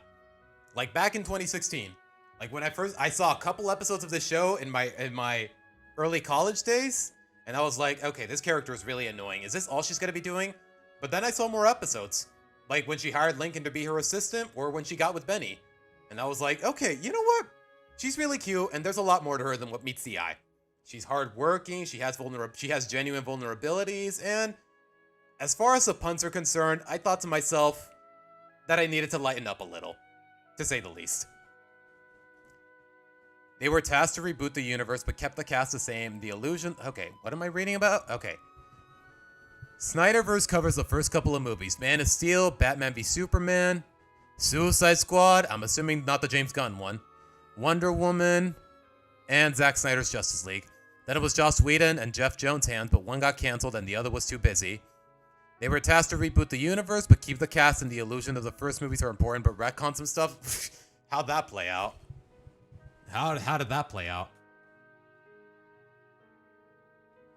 Alright, Luann, either a high B or a low A. Let me rank the rest of the sisters and then I'll know for sure. Lucy. Alright. Superstar. Would I say there's any... On one hand, Lucy, she's an 8-year-old girl. 9 in the later seasons. For the most part, she genuinely comes off as innocent and reserved. Which is expected, even for a goth girl, especially for a goth girl. There's 2 Lennys down there? Oh, crap, you're right. Okay, you know what? We'll just not include one of them. I just realized. It doesn't matter in the grand scheme of things. But alright. Lucy. Yeah. On one hand, she genuinely does give that innocent and reserved vibe. Even for a goth girl. But on the other hand, they just raise the goth levels to a really uncomfortable level. Like the fact that she's an elementary school student and she is the president, let alone the fact that there's a mortician's club for children to host funerals and whatnot. Like, I get it. Funerals are an important part of, like, at the very least, paying respects to people who pass away. But the fact that they're letting children dabble in these subjects, I'm sorry, that's just a little too uncomfortable for my own good, for comfort. For lack of a better, oh my god, uncomfortable for comfort? What am I saying? What am I smoking? Okay. Point is, sometimes they take the creepiness factor to an uncomfortable level, but on the other hand, they do show that they don't forget the fact that she's in the grand scheme of things, she's an innocent girl. Like in that one example where her whole class was going to the beach and she and her goth friends hated the idea, but then she realized, oh hey, the beach is a lot of fun. Like, I don't know. They've definitely done a decent enough job at humanizing her, so at the minimum, I'm gonna give her a high B. Lenny, number 1. Okay, Lenny number 2, you can just go sit in the corner. I don't know why there's 2 of them. When was this updated? 2019. Okay, yeah, it's been a while. Alright, Lenny. Lenny. The Lenny clone saga. Shut up, stop, man. Icy, Lin Jr. is a freaking D, but Lin Jr. Edgy is a B and an A. Fan-made charter, though? What do you mean by edgy? I don't know. No matter how you slice it for me, Lin is a D. Alright, Lenny. She's ditzy, but that gets balanced out by the fact that she's ultimately kind-hearted. And then there's also her whole fashionista gimmick, to say the least. On one hand, they do paint her as genuinely tactful when it matters, but on the other, at the same time, it's a little inconsistent when it coincides with her airheaded demeanor, more or less. Like, I don't know. It's definitely inconsistent. Like, she's supposed to be dumb, but at the same time, she's supposed to be thoughtful. Like, I don't know. She's very sweet. So, yeah. Like, I'm not too satisfied with her sense of character progression, but at the same time, it's nothing problematic by any means, so I'm gonna give her, at the minimum, a high B. Lana, she has her moments. She comes off as adorable every now and again, and sometimes really funny, but sometimes she is just way too disgusting for comfort. Like eating trash, like in episodes like No Such Luck. Like somebody says, oh, we might get stung by a jellyfish, and the first thing she says is, I want to pee on the wound. Like, there's a fine line between being naive as a child and just saying something outright disgusting. And I don't know, Lana definitely teeters more on the latter, so I'm gonna give her a C, to say the least. Like, I don't know, she's just way too disgusting as a character for comfort. It's Luann dressed as Lenny from that one episode? Yeah, sure, let's go with that, APD. Sure, let's roll with that. Alright, Lisa. Damn. Viewership really dropped. Either I'm tripping or... Okay, did the internet crash? Because... No, internet's doing fine, because... Okay, viewership really dropped significantly in the matter of seconds, but you know what? I'm not going to fixate on that. Lisa. Like I said in my videos, her hubris can get the better of her. She plays a little too much into the whole stereotypical nerd trope, which is something that, frankly, I'm a little fed up with, even today. Which is why I'm a big fan of characters like Dipper Pines. He is a nerd, but he does not look the part whatsoever. But with Lisa, they really try to they really try to hammer it in. But at the same time, she's shown that that's not all she is. She has genuine vulnerabilities. She's emotionally naive. She struggles with being social, and you know what? That's actually been put to something. It's been challenged more or less with her bond with Darcy when she applied for that internship at that facility. Not really an internship, more or less a residence at that one facility, where she's like, oh, I miss my family. It was fun having them around. Like, I don't know. She definitely feels humanized enough, so I'm gonna give her a high B. All right, Lori. On one hand, out of all the horrific TLH fan content revolves around Luna for some reason, having a whoppy 2 horrific fan comics involving her for some reason. I'm guessing you're referring to the ones that Camji talked about. One of them, I wouldn't call it horrific. Okay, one of them is definitely horrific, unquestionably. The other one, I'd say it's more so... Horrific might be a bit of an overstatement. I would just say uncomfortable, if you're referring to what I think you're referring to. But alright, Lori. The white girl stereotype trope, more or less. She says literally, even when it doesn't make sense, she's obsessed with her cell phone, she's obsessed with her boyfriend, she's authoritative. To the point where sometimes she comes off as abusive. Like, to this day, I'm really not a fan of Save the Date. Like, I appreciate what Lincoln and Ronnie Ann's friendship grew into, but I did not like Save the Date as an episode, to say the least. More or less. Like, I don't know. The fact that she forced Lincoln to go on a date with her just so her boyfriend would get back with her, like, it definitely makes her lose a few points. So, I'm gonna put her in C, to say the least. Luna, very respectable character.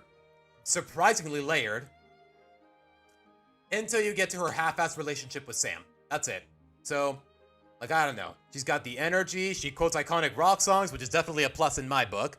Like, she's definitely not all reckless cheerfulness, to say the least. But then you realize how Sam completely neuters most of that character, pretty much at every opportunity, or she contributes nothing to it. So, if it weren't for that alone, she would be an S, just with Lola. But after that, when you put that aside though, she's at the very least a high A. I'd say that's fair enough. So yeah. This is my ranking for all the Loud Sisters, and also Lenny number 2 for whatever reason. For a completely new DC universe, but Matt Reeves doesn't like the super and fantastic and superhero movies, even razzing saying Clayface and Mr. Freeze will never be in his universe? Really? Like, why are executive producers so allergic to the idea of just using every character possible from the source material? Like, I don't get it. I don't get how I don't get the mentality behind some of these directors, to say the least. But still, she gives love a bad name. Yeah, Luna and Sam's relationship, that is not what you want out of a romantic partner, ever. Like, Sam is just so generic, so bland. She's such a detriment to Luna's character. She contributes nothing to it. She's more generic than Princess Peach. Like, you can just tell this character is the living embodiment of tokenism. Okay, seriously, what is going on with that whole Clayface movie? Like, I've heard rumors, but I don't know anything about it. Like, what's going on? But alright, guys. That is my ranking of all 10 Loud Sisters. Lola at the top. Luna. Okay, Luann being an A, it definitely feels like a personal preference. Just because I know a lot of people really don't like the April Fool's episodes, and I don't either. But even then, I'd say her good moments definitely outweigh the bad. And unlike Luna, she actually has a compelling relationship, to say the least. What cartoon character would I hang out with?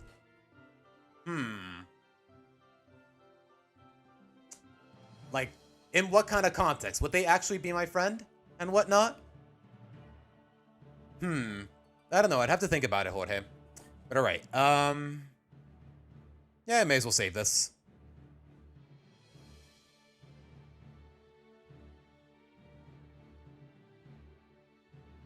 But alright, let's see what else we can do here. I said it would rank at least one season, but that's assuming the bracket is ready. So let's see. Nope. I am not touching that whole subject. Nope. Nobody in chat, please do not ask me what the Sin Kids are. I already despise the fact that I do know for myself.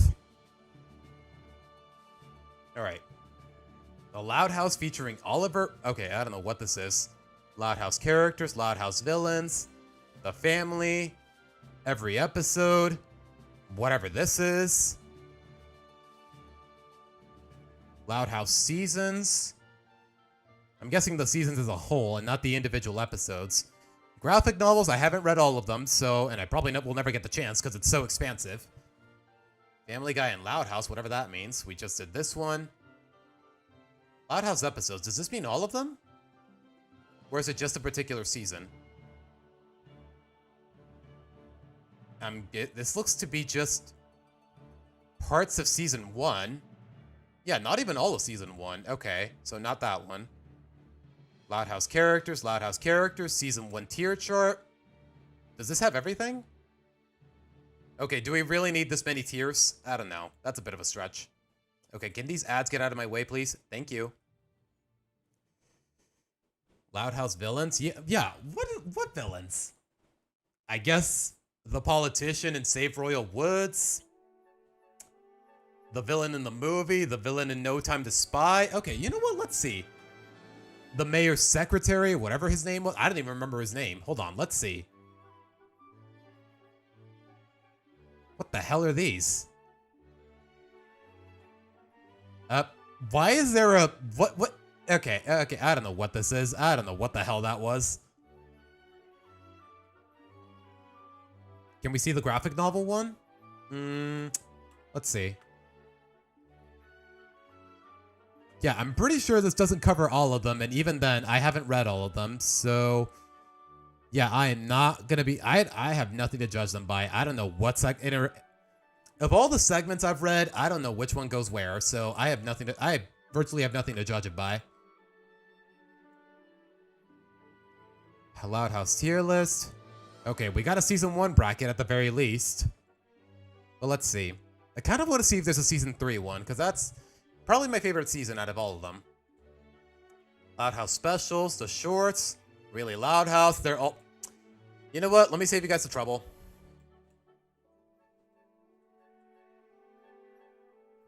I'm not kidding when I say there's a couple plot lines here and there that I liked, but I'm not kidding when I say I would not lose any sleep if I never see a single episode of the Really Loud House ever again. Like, it was just so boring, so uninspired, so just cringe, bro. Just one of the worst. Like, I can't even recognize what's going on in these frames. That's how forgettable this whole series is. Like, to be entirely honest. My god, man. Like, the Really Loud House is just yikes throughout all of its 2 seasons. Like, I'm sure it's really sweet that the actors really got along nicely behind the scenes, but yikes. This feels like a meme tossing them all into the worst tier. I mean, is it a meme? Can you tell... Superstar, I don't mean to undermine your opinion, but is there a single episode of The Really Loud House that you actually liked? And can you explain to me why that is? I'm not going to hold it against you. I just want to know. Edgy Lynn Jr. is a fan-made character, technically Lynn, but a different type. She's one of my favorites in the fandom. Edgy means tense, nervous, or irritable. At least, okay, I know what edgy means, John. I'm not that out of touch.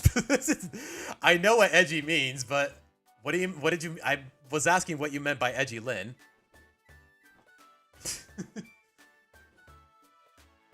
Like Lynn Sr. thinking he's a werewolf and being hunted down was cool? I guess. It's a little too silly for a cartoon like this one, but... I guess. I guess it's one of those plot lines. You know what? Let me talk to you about the plot lines I actually enjoyed. There's the one where Lisa gives herself a complete makeover and tries to win a beauty pageant just to prove to the world how bullshit they are. And then she sees that Lori won a pageant when she was her age, and she's like, oh wait, you know what? Maybe there's a little more to pageants than what meets the eye. Like, honestly, that's good character progression. And that's really the only storyline I can think of out of the show that I actually enjoyed. At the very least, off the top of my head. I'm sure there's more, but the show is just that forgettable. Loud House, Universal Episodes Ranking? No. Can't work with that. All episodes of the Owl House? Ew. Loud Royal, Loud House and Casa Grande's tier. Twins plus characters. Loud siblings ranked by trauma. What the hell does that mean?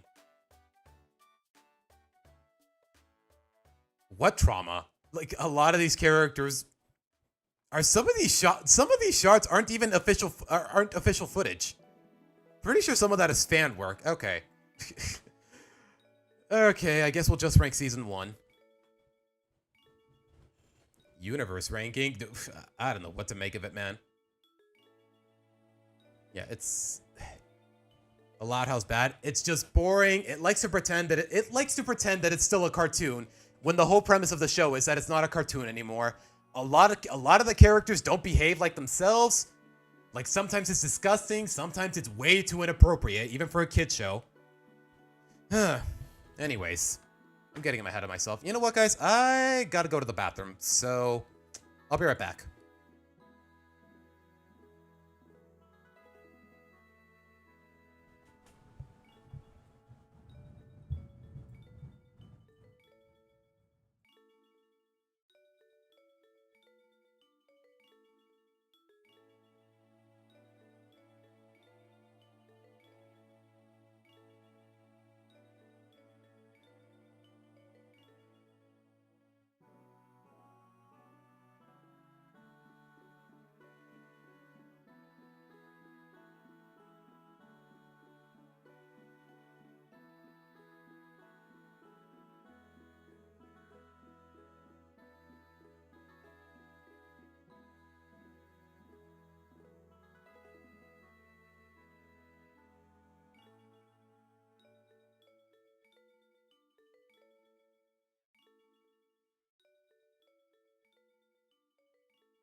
Okie dokie. Oops, wrong tab. There you go. All right, what have y'all been up to while I was... What have y'all been up to while I was away for like, what, 5 minutes? You would hang out with Scooby-Doo? Really, Jorge? You would hang out with a large, talking Great Dane that would eat all your food when you're not looking? I don't know. I don't know about that one, Chief. Lincoln would easily win if it's by trauma. Yeah, Lincoln puts up with a lot of shit. That's all the more reason I like episodes like White Hair. Like, it feels like the show and his sisters are giving back to him. Just by telling him, you're allowed to be yourself. Wait, APD, did I jump scare you guys? I'm sorry. Did I jump scare you? Sorry about that. Some of you going through these different tier lists reminds me of how I'll look up a character on Google sometimes and it'll give me a fandom wiki page to some random fanfiction or roleplay. Yeah. Moments like that are the reasons I don't trust AI for the most part. It's why I will never let myself be fully dependent on artificial intelligence. Just because of stuff like that. There's always bound to be some sort of inconsistency. He looks so cute. What, the Mudkip? He does look really cute.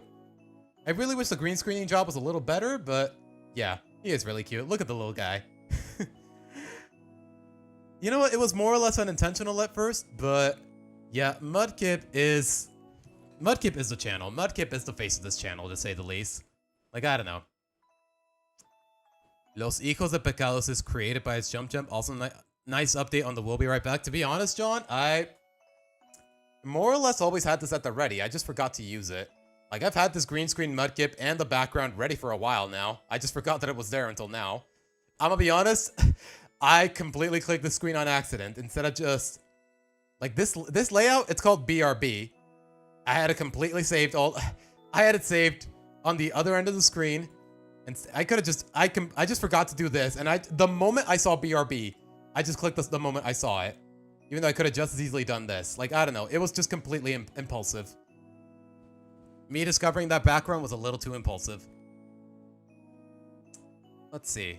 Power Pokemon, hello. Welcome to the stream. John, why are you posting scooters in my chat? Wait a minute. John, what is that? What is that icon? What is that profile picture? Hold on. That's... Ew. Ew. Hold on. Ew. That's Edgy Lynn? Ew. I don't like it, John. I already don't like it, man. I'm sorry. I am not sold on that. What brought me into the Loud House in the first place? Initially, like back when it started in 2016, the only reason I knew it existed was because of Phantom Strider. Big name animation YouTuber. I think he has like 900. You know what? How many does he have nowadays? He did stream this morning, and I was kind of... If I had the time, I would have checked it out. Hold on. If y'all know Phantom Strider, then yeah, you have definitely been on YouTube. You have definitely been on animation YouTube for a long time. Yeah, 736,000 subscribers. Almost a million. Almost 750,000. Yeah. Like back in like 2017, he said he made like a ranking of top 10 cartoons. I think he said it was top 10 modern cartoons. Yeah, this video, top 10 best modern cartoons. Outdated as of 2020. I wonder why. I'm genuinely curious. This video alone, he put Loud House in the 10th spot, but that was when only season 1 existed. Keep in mind, that was only when season 1 existed, and I was like, oh, you know what? Let's check it out. So, I think at the time, I looked up some of the episodes. Some of them were conveniently available on the internet. And I was like, okay, this show is fun. Nothing too amazing. So, I just left it at that. But then, after I graduated college, I got cable in my apartment. So, and a couple weeks later, I was like, wow, they really re-air the Loud House very often on Nickelodeon. So I was like, okay, you know what? Let's watch it. Let's watch whatever episode we can, just for the fun of it. And I more or less got into it because of good episodes like White Hair. Yeah, I can definitely agree. A lot of the episodes nowadays are very mediocre or very forgettable, but a lot of the good ones, they just left a really lasting impression on me. So that's what more or less inspired all these videos. The reason I'm streaming right now and talking about it, that's more or less how it all went down. Yeah. People were just surprised. Superstore, people were just surprised that a show managed to be decent and it kept up with SpongeBob, especially in 2016. Like, keep in mind, we got shows like Legend of Korra just ending, Gravity Falls was ending, Amphibia was starting. We had a lot of shows with overarching narratives at the time. And the fact that a simplistic slice of life kid show on Nickelodeon of all the networks managed to win people over, I'd say that contributes to its success. Just the rarity of it all. I think I should check out Karate Kid's SMW Loud House retrospectives. They were well made and underrated. I am a little curious, Nick. Speaking of which, Nick, script for the next Phineas and Ferb video is well underway. If I manage to push myself well enough, if I manage to lock in, if I have enough time to write the script while I'm working, in my free time at work, hopefully it'll be done by next weekend, but only time will tell. Yeah, the show has definitely taken a fall from grace. You know, let's see. Karate Kid SMW. Did I type that right? 322. Oh wow, nothing but Loud House. Even on his banner. A whole retrospective for each season. And he just uploaded season 6. Okay, these are definitely gonna take some time. Maybe I'll react to one of them on stream, but for now, oh, he even did one for the movie. Maybe at some point I'll check these out on stream. Blind, mind you. Why Phantom Strider? What's wrong with Phantom Strider, Frost Shooter? I mean, yeah, he does get a little political here and there, but you know what? He's, for the most part, I'd say he's legitimately wholesome. That's just me, though. But alright, okay, we are getting a little too sidetracked. Can we get to this tier list already? It doesn't even show the full frame of the title card, now that I think about it, but you know what? It's season 1. You guys should be able to identify the episodes well enough, right? Or is it just me? Less a fall from grace and more taking a beating? Sure, man, whatever, however you want to word it. Damn, I really miss when the show was simple. It really outstayed its welcome. Yeah, that's the thing. Some people in chat have told me that apparently the show was more or less meant to end around season 4. Apparently to rumors and whatnot, Savino meant for the show to end around season 4 or season 5, but then we know what happened. He got accused of sexual harassment, he got fired, and then the executives at Nickelodeon, Michael Rubiner, all that jazz, you know, they just didn't know what to do with the show, or at the very least keep a consistent vision of Savino's ideas. I guess they're too afraid because they don't want to replicate the behavior of a... You know what? I'm not going to open that whole can of worms. Season 1, yeah, the good old days. For the most part. Like, keep in mind, even though seasons 1 through 3 is definitely the golden ages of the show, it definitely has a handful of episodes that are absolute crap, in my opinion. You know what? Let's see, Superstar. Let's see. What was it called? I'm sorry, Frost Shooter is who I'm talking to. Top 10 worst reboots. You got my curiosity, man.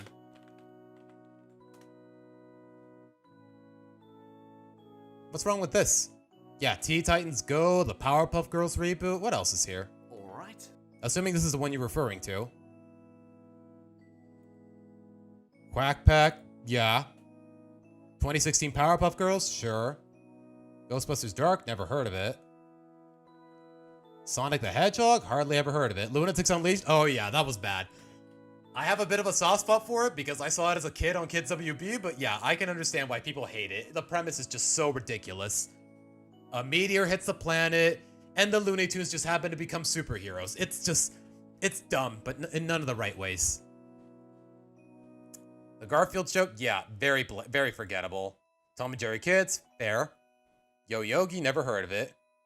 Really? He doesn't like All Grown Up? I mean, I'm not too crazy about it either, but let's see what he has to say. Hold on. Play it from the top. Play it from the top. I'm a little curious. Most of the cartoons are either sequels or spin-offs. That's it? Just because they don't count as reboots doesn't mean the shows are still... That doesn't make the shows good. Yeah, the title is a little misleading, but that's about it. And before we get to number 1, I'd like to give a few quick dishonorable mentions. Oh, that's just a dishonorable mention. Rugrats All Grown Up.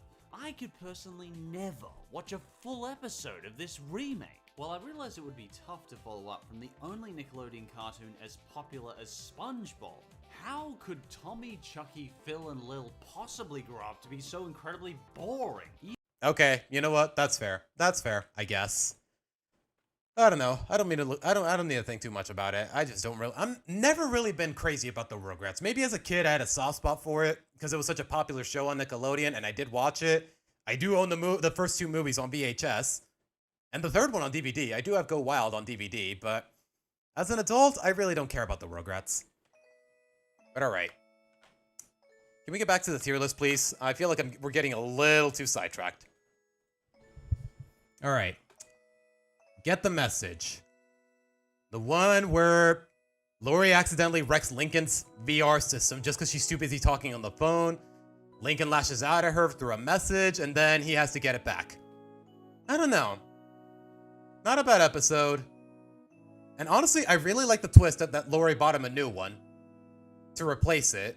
I didn't like her attitude too much. Like, in the first couple episodes, it feels like these writers didn't know what to do with Lori. Did they want to paint her as this stereotypical white girl with too much attitude? Or did they want to paint her as this calm but composed eldest sister? Need to go and goodbye. Good luck with your live stream. All right, Power. Thank you so much for sticking around. Have a good day. So yeah, I'm going to call this one... Yeah, I'm going to put this one in all right. Left in the Dark, the first episode. Lincoln wants a TV, but he has to get through his 10 sisters. It's the first episode ever. First official episode ever, so... Yeah, and I don't got any problems with it. Then the power goes out. He has to go into the basement. Yeah, I think y'all remember how it went. It's the first episode ever. How can you forget it? I'm going to give it a... I don't want to overthink it too much, so I'm just going to give it a good. Heavy Metal. Our first indirect introduction of Ronnie Ann. And I'm going to be honest, I'm not a fan of it. Just because a girl picks... Any kid out there who's still in elementary school, middle school, or whatever, if you're listening to me, just because a girl picks on you, it doesn't mean she likes you. John, you don't have to post the same message twice. Just give me time to get to it, man. I thought I would like it, but I guess you don't. I mean, it's not that I don't like it. It's just the design is really uncomfortable. I read the comic about the character, so basically what it was, kind of my personality for a time being, but no worries, I changed. Okay. I don't know why you're telling me this, man, but good for you. I'm going to place this under mediocre. Like I said time and again, I appreciate what Lincoln and Ronnie Ann's friendship grew into, but the fact of the matter is, no, I'm not condoning the whole picking on a boy because she likes you. And then it turns out he was more or less right. And then honestly, his sister's mentality about it, oh, you should go kiss her. She's totally into you. And then he gets punched in the face. But then a couple seconds later, she gets his phone number. Like, can you... I know you're an 11-year-old girl, but can you at least be consistent? Can anyone in the show be consistent with their attitude? It gave us the best of Mr. Internet's videos. You mean Mr. Enter? Kinda. Yeah. Yeah, I know he has gripes with Ronnie Ann, and I more or less agree with them. Alright. Making the case. I think this is the one where Lincoln tries to get a trophy because all his sisters have one, and he doesn't. Then he humiliates them on camera, he gets popularity, but then he realizes this is a bad thing. I don't know, it's a little too predictable, so... I know a lot of people hate it, but honestly, I don't hate it to that extent, so I'm gonna give it a mediocre. And Driving Miss Hazy, honestly, teaching Lenny to drive, it has a lot of funny segments, like Lily with the squirrel suit, Lenny saying, there's a country, Link, like, you know what, let me just show you guys. Just one joke alone really got a good laugh out of me in this episode. Hold on. Let's see if I can find it. I guess I may as well kill the music. Okay, I can't play too much of it because copyright. But hold on, guys. Okay, there's also this one moment with Squirrel Lily. Just listen. Thanks, guys. There's a squirrel in the road. What do you do? Aww. Just Lily doing the little squirrel noises in the suit. That is adorable, man. And also Lenny screaming at it. It's just really funny. Use your turn signal. The Blinky Blink? Yeah, it's right by the spinny thingy. The spinny... That's the problem! I haven't been speaking Lenny. There's a country named after me? I'm sorry, man. This episode is just really funny. Like, I hate Lori's behavior in it, but it's still a really fun episode. Just with a joke, just from the comedy at the very least. So I'm gonna give it a good. Or alright at the very least. Let me put it in, at the very least, put it in alright.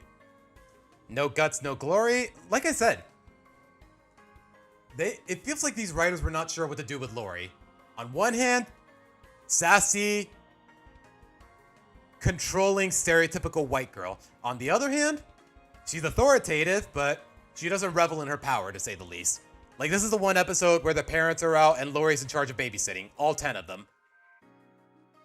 Then they overthrow her, and then Lincoln realizes she should actually trust her. Like, I don't know. I'd say the messaging is decent, and it's a good twist on Lori's character. But alright. Because Lenny only speaks fashion, she doesn't speak her own language of English. Yeah, that's basically how it went down. And honestly, I think it's really sweet. The sweet spot... I don't know how I feel about this episode. Like, Lincoln basically manipulates all of the sisters into trading seats for a road trip just so he can get the one good spot in the van. And then the sisters catch on to him, they start fighting over it, they wreck the van, and the fighting basically never stops. The episode basically ends on a cliffhanger. Like, I don't know. Would I say this is our first bad one? Yeah, probably. Okay, I can't see what this episode is called. Tale of No Tables? I remember the episode where Lincoln wants to get into the big kids table. Hold on.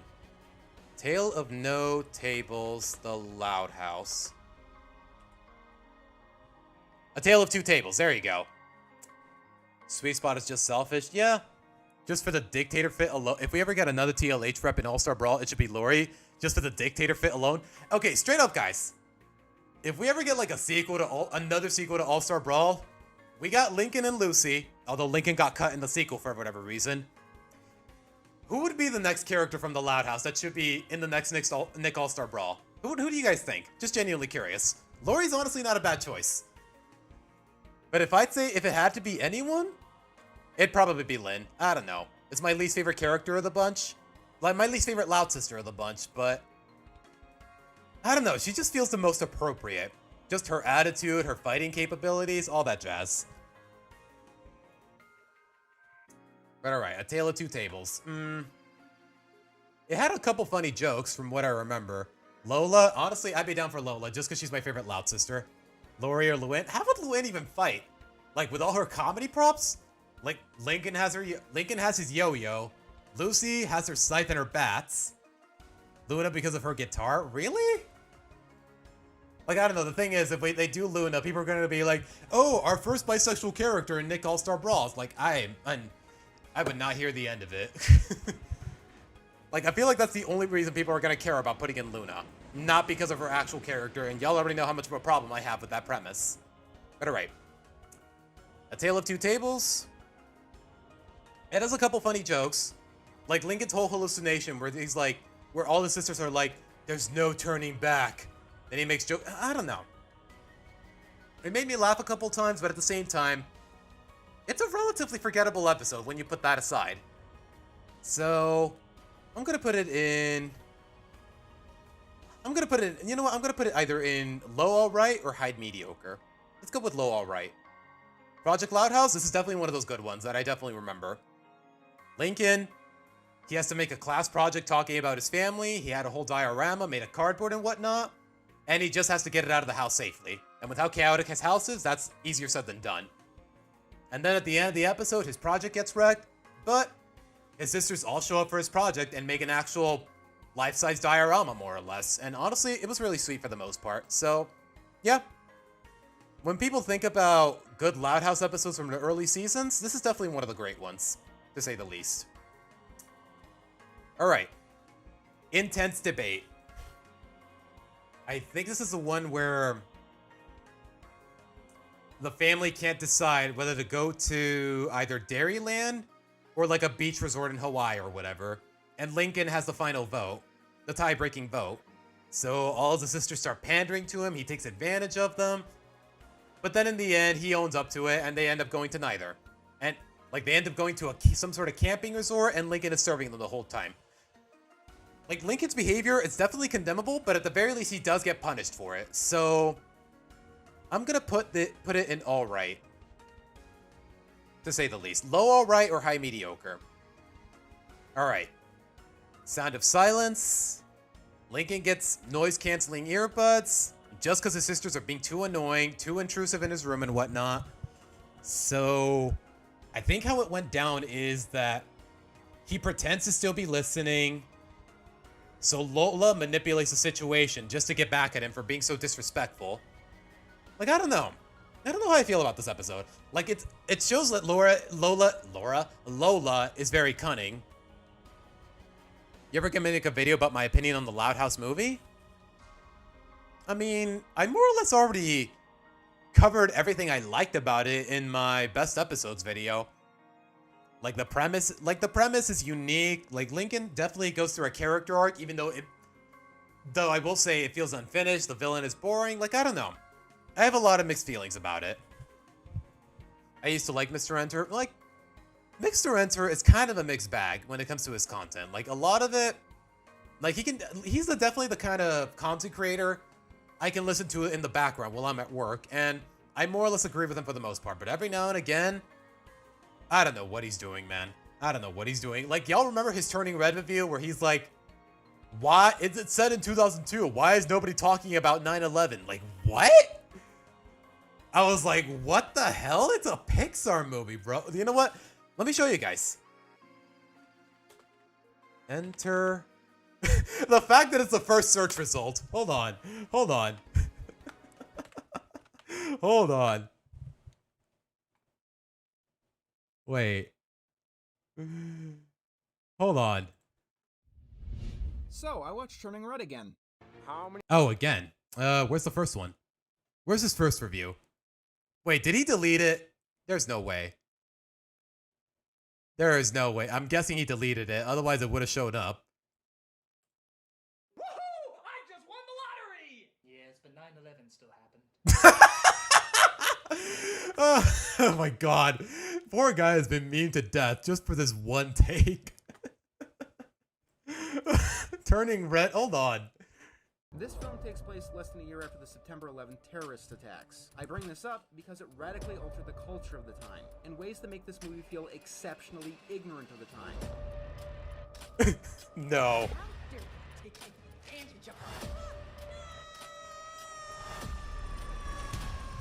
What am I looking at? Go to the first video that shows up. Let's see. Apparently, it's a re-review, at least by the sound of the looks of the video. But let's see. How many times do we have to teach you this lesson, old man? And I actually liked it more this time. To be honest, I don't agree with a lot of what he said in his first review, but I'm still not a fan of Turning Red. No, I'm not making this video to appease anyone or anything like that. Turning Red is simply a movie that got better with rewatch. Kinda seems like you are, my guy. Kinda seems like you are. Some films... Never mind? Oh, okay. Okay, Nick, I thought you were onto something. The video is just ignored for that one. You know what? Let's see what the comments have to say about it. Hold on. Hold on. TBH, the scene where May doesn't side with her friends was the most realistic point in the movie. When you're in a situation like that, okay. Forced breakup, parents, blah, blah, blah.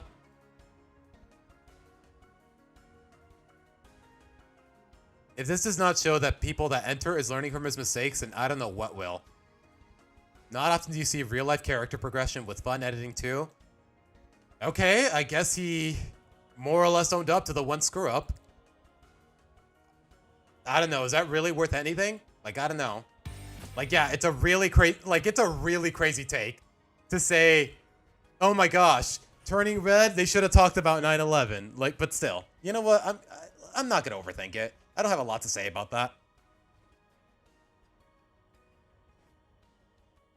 I meant the one. You meant the one above that? Oh, hold on. Let's look into it again, Nick. Let's look into it again. Hold on.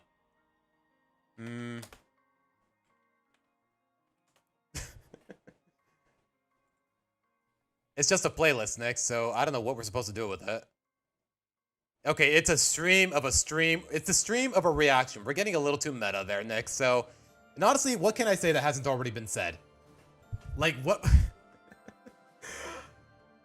It's still very baffling to me, man. But you know what? Let bygones be bygones. For him, it's water under the bridge. I don't see any reason why I can't treat it the same way. All right. Sound of Silence. It shows a new layer. It's more or less a new layer for Lola, to say the least. But at the same time, I don't know. It makes Lincoln seem like a dick. Like putting on earbuds. Like it's one thing when you want to ignore your sisters because your ears are plugged. But the fact of the matter is, he straight up said, he straight up pretended he was still listening. He was straight up lying to them. And people were like, oh, Lincoln should have had the right to ignore them anyways. But no. I disagree. I more or less disagree. Like, I don't know. Like, his only mistake was pretending to still be able to listen to his sisters. Other than that, I'd say it's fine. The look pin one? All right, Nick. We'll look into it. Hold on. Give me a second.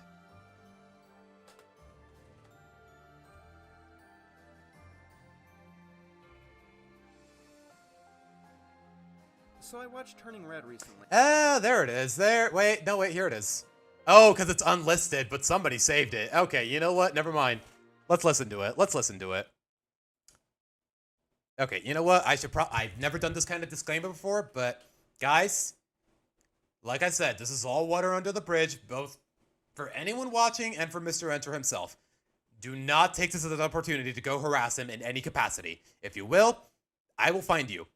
The latest Pixar film. What took me so long to see this one? Well, I was actually avoiding it for a couple of reasons. Most notably, the trailer. Like, I think that even people who like this movie will agree that the trailer is really, really bad. Personally, it showed me that everything I didn't like in a movie would be in this one, with a super in-your-face attitude. And it didn't really make any arguments. That's one thing I don't like about this movie as a whole. Even for a group of 13-year-old girls, it was still too cringe for its own good. It didn't feel like it was owning up to it. It just felt like it was doubling down on it rather than pretending it was something that's typical for teenagers. How a transformation into a red panda could actually carry a movie. It seemed like an incredibly light, simple premise. And the other reason, for what it's worth, in his top 10 worst videos, he does say he wasn't thinking when he made that original Turning Red take. I guess I've more or less been in his position. That I didn't want to watch Turning Red at first. Yeah, he more or less became a meme all over Twitter. Yeah, I do remember those days.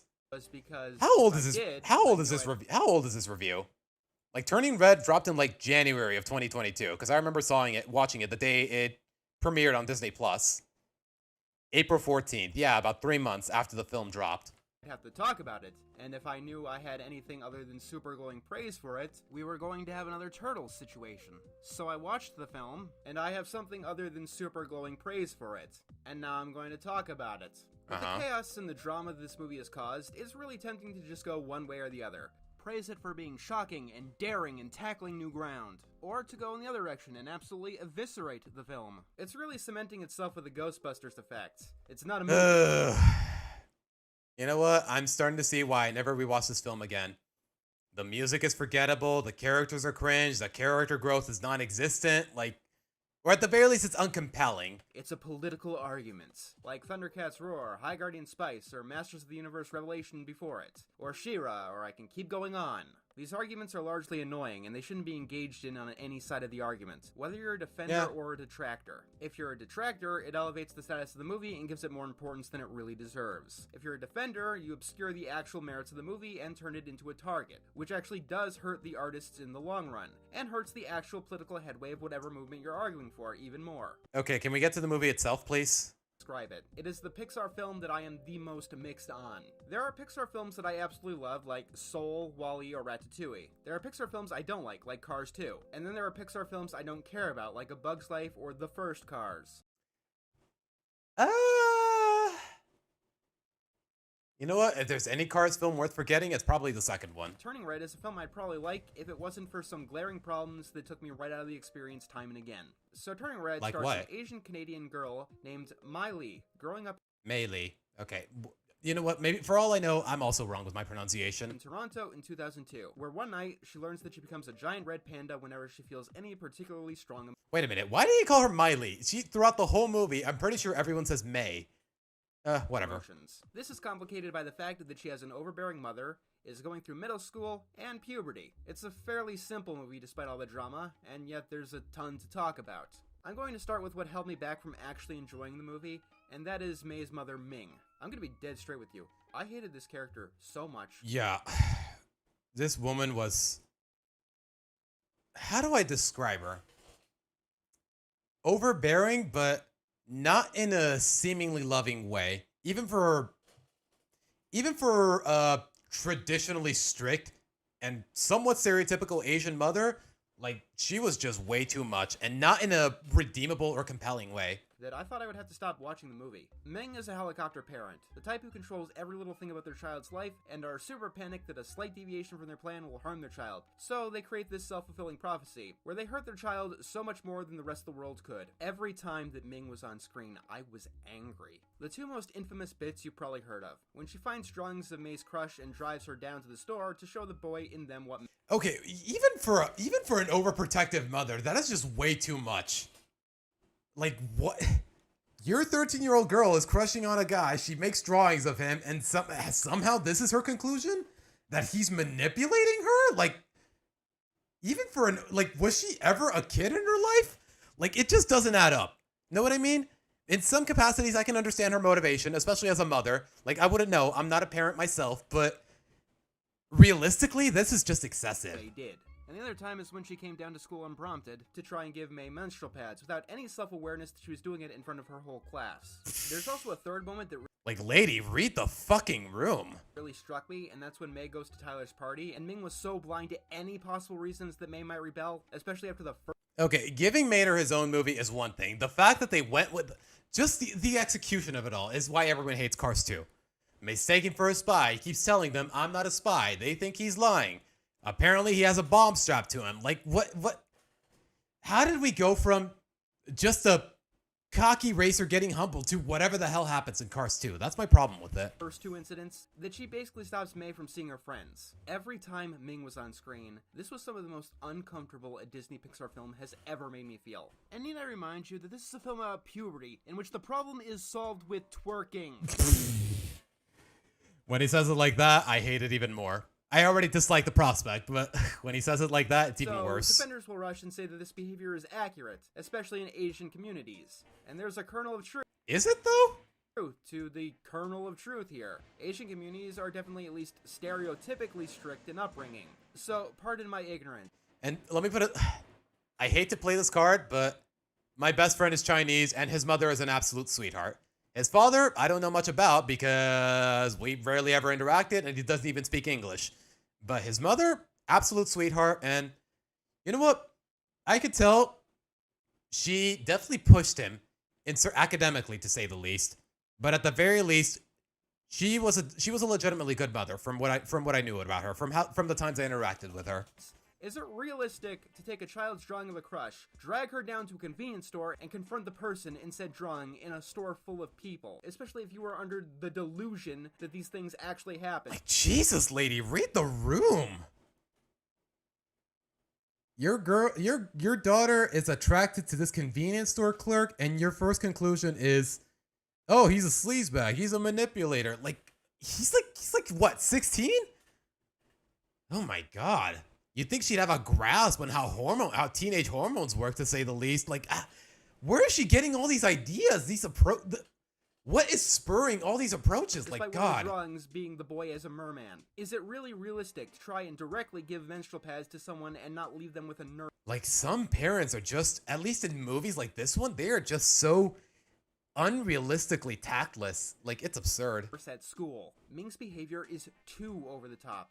Actually, no, it's not. That's actually the problem. The problem is... Like, did she have to sneak in the school, like break into the school to give her the tampons? She couldn't just consult a teacher or drop them off more discreetly in any capacity? Just, oh no, I gotta walk through the door and give my daughter 10 tampons in front of her whole class.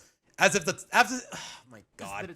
This film is so dumb, man. realistic. It's something that could feasibly happen if you were one of the worst, most brain-dead people on Earth. It's not like, say, Doofenshmirtz, who also had a hard upbringing. So hard that neither of his parents showed up for his actual birth.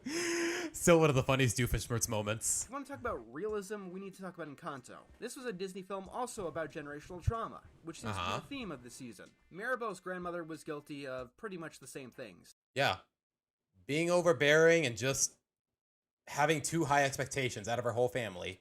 Especially the younger ones. Overly controlling, trying to keep her family in the perfect boxes that she imagined for them. Of course, Encanto didn't make me want to smash my computer because it was subtle. You could constantly understand the reasons that Alma was doing the things that she was doing, even if you didn't agree with them. And in the end... Her husband was murdered right in front of her by Colombian... I forgot what they were called, but watching her husband get murdered right in front of her, while she's holding her triplets, right after she abandoned her home, and then suddenly the miracle of the candle just gives her everything she needs, and she will catch herself dead before she takes any of it for granted, to the point where she's a little too strict for her own good. Like, honestly, really compelling antagonist. Like, Encanto, as cliche and overrated as the songs are, it definitely deserved that Oscar for the best animated film. I'll say that much.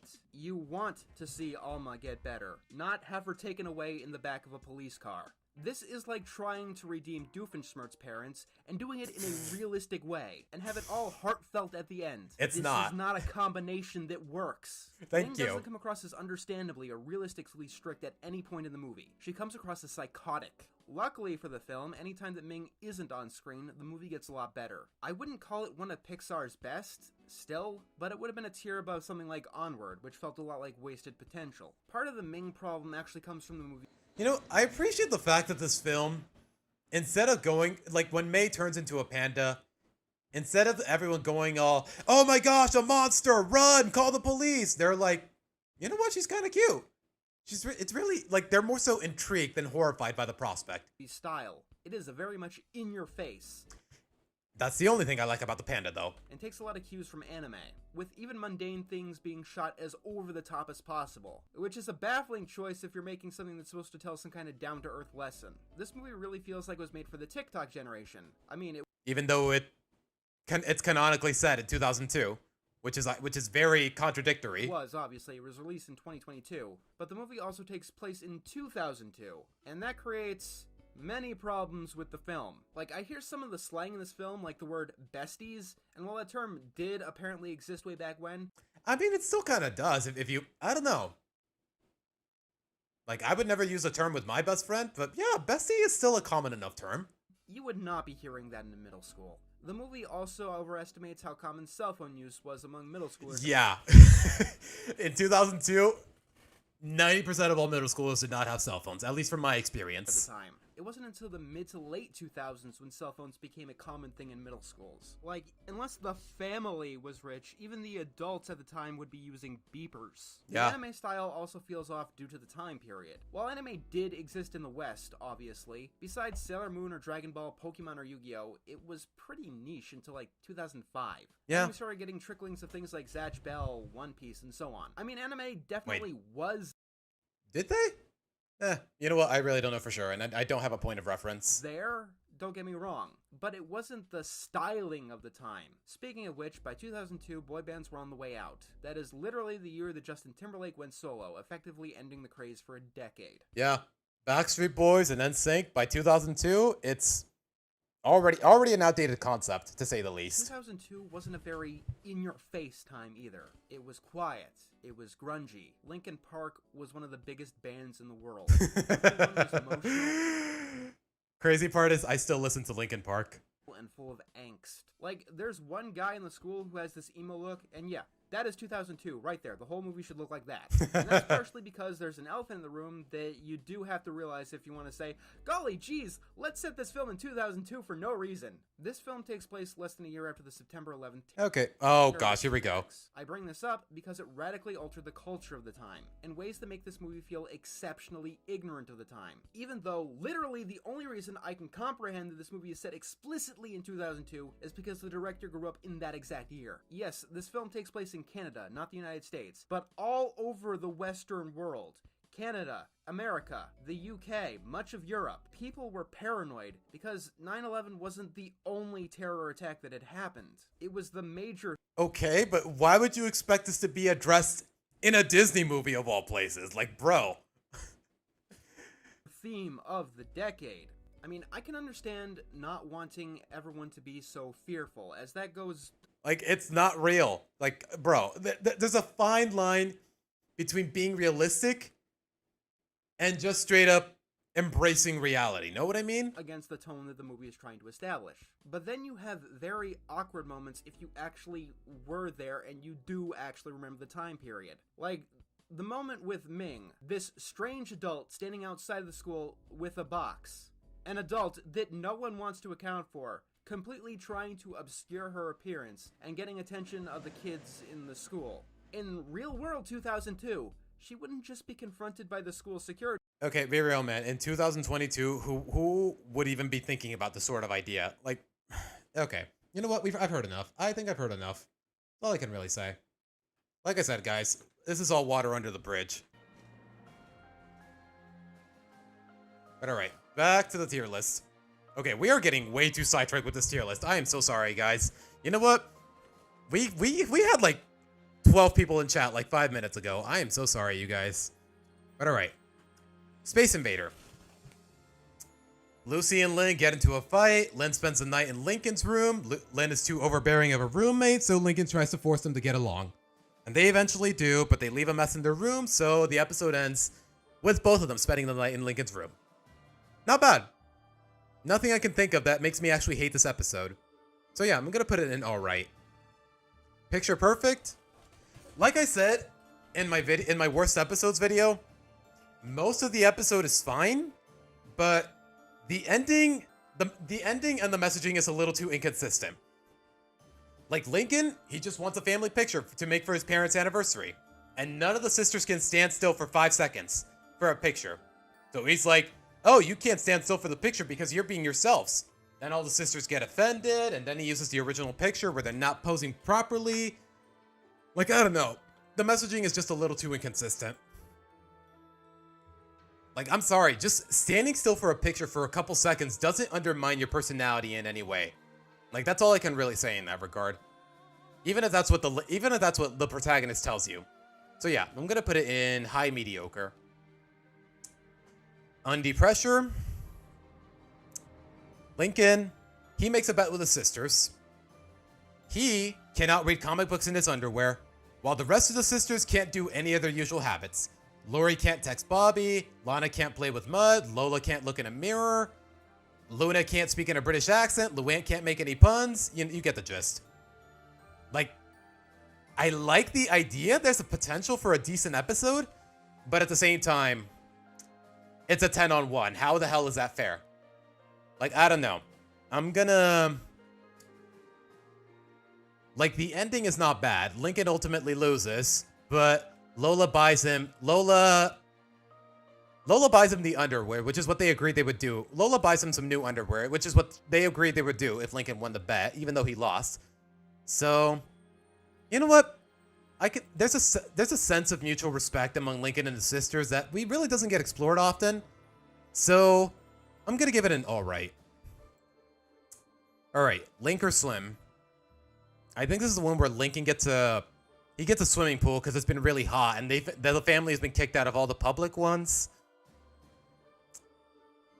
I'd say it's fine from what I remember.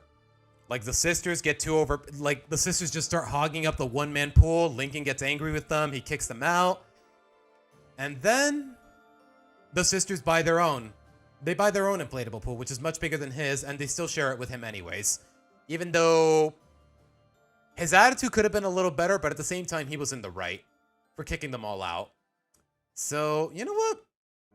Yeah, I'd say a high mediocre. Nothing too great, nothing exceptional, but nothing... You know what? Let's put it in alright. Low alright.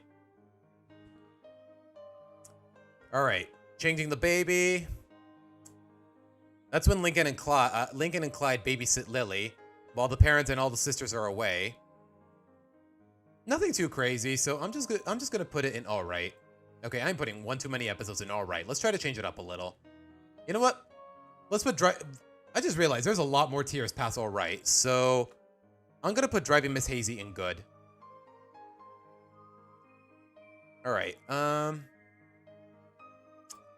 overnight success.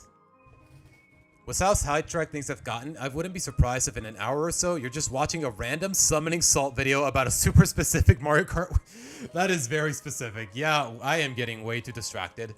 I was a baby boy. Yeah, most of the people in this chat, even me, we were all naive children when 9/11 happened. We would not concern ourselves with whatever the hell is going on in the real world, more or less.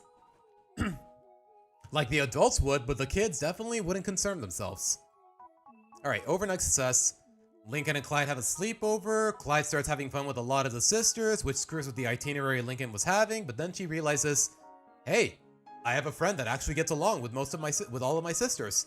I should appreciate him for what he is instead of fixating on my agenda. And you know what? That's a good message. Can't always have what you want, and maybe what you want isn't what you want anyways. So, yeah, I'm gonna put this one in good. Alright, ties that bind.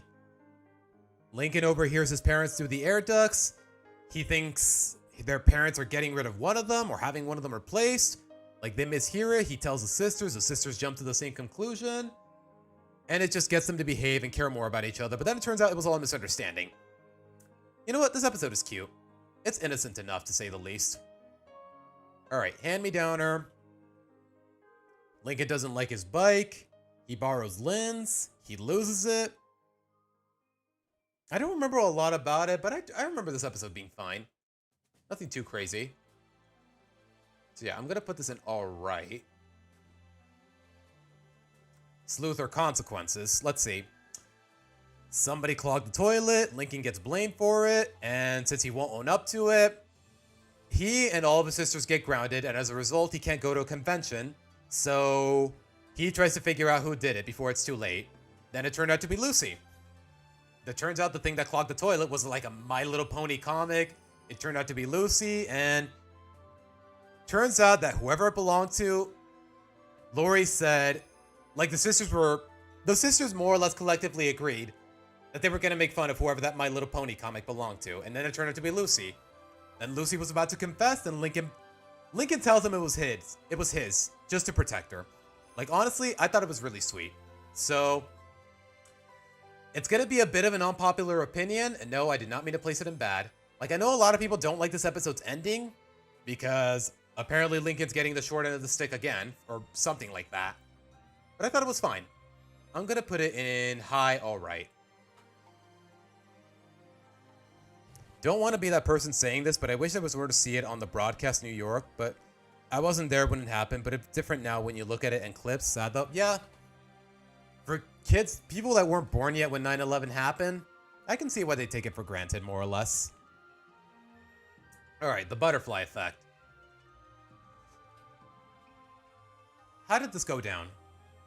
Lincoln's playing with his yo-yo. He accidentally breaks one of Lisa's experiments. And then he starts hallucinating about how things go horribly wrong in his family. A whole chain of effects where all of his sisters quit at what they're doing. Laura quit at what they do best. Laura quits pageantry. Luann becomes an activist. Lily becomes a giant for whatever reason. Like, it's silly, but in all the right ways. So, like, I don't know. I don't have a lot to say about this episode because I don't remember a lot of it. So, I'm just going to put it in alright. Like, that's the thing about the early seasons of the Loud Highs. When I say it's the golden age, it's more or less an overstatement. Like, I don't know. A lot of the episodes are fine, but the show as a whole, it's, for the most part, it's nothing amazing. Nothing like, oh my gosh, best Nick show since Avatar. Oh my gosh, the funniest Nick show since seasons 1 through 3 of SpongeBob. Like, the Loud House is ultimately, it's slightly above average, to say the least. Like, it's nothing amazing for the most part. Alright, the greenhouse. Lincoln needs his sisters to be more environmentally friendly. He encourages them, he pushes them in the right direction, but then he becomes a complete hypocrite by the end for some reason. Yeah, I'm not too crazy about this episode. I'm going to put it either in a high bad or a low mediocre. Let's say, yeah, let's go with low mediocre. Along came a sister. Lincoln if I remember correctly, Lincoln takes he has to take the class pet for the weekend, which is a spider, even though he knows Lenny is terrified of spiders.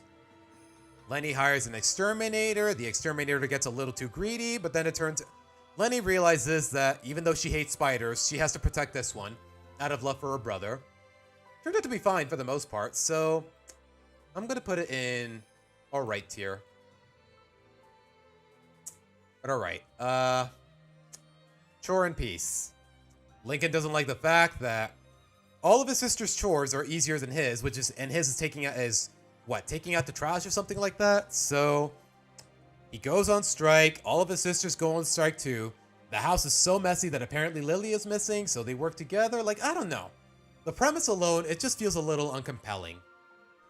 Just the fact that all of his sister's chores are easier than his, it just doesn't feel believable. So I'm gonna give it a low mediocre. You know what? I just realized I can close this now. We're already done with that. For Bros About to Rock, Lincoln goes to his first concert with Clyde. Luna wants to tag along because she likes making all of her family members' first concerts unforgettable. She gets too overbearing. She realizes that. Like, I don't know. It's just a really charming episode. Definitely a lot of character development in both Lincoln and Luna. More so in Luna, although it kind of feels like she goes a little unpunished for all of her mistakes. So I'm going to give it a low good, just because I really enjoy the episode overall. Alright.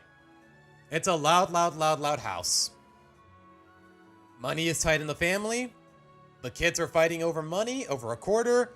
The parents punish them by making them clean the attic, where Lincoln finds a letter saying that there's hidden treasure somewhere in the house, according to the previous owner of the house. But then it turns out it was just his dad it was his dad who set up the treasure hunt. But they never know that. But after the treasure hunt, the kids realize, hey, maybe we do fight too much over money. No matter what happens with this treasure, let's agree to share it. Like, honestly, the process feels very organic, and there's a reason I put this in my best episodes ranking. So I'm gonna put this on my no, not on awful.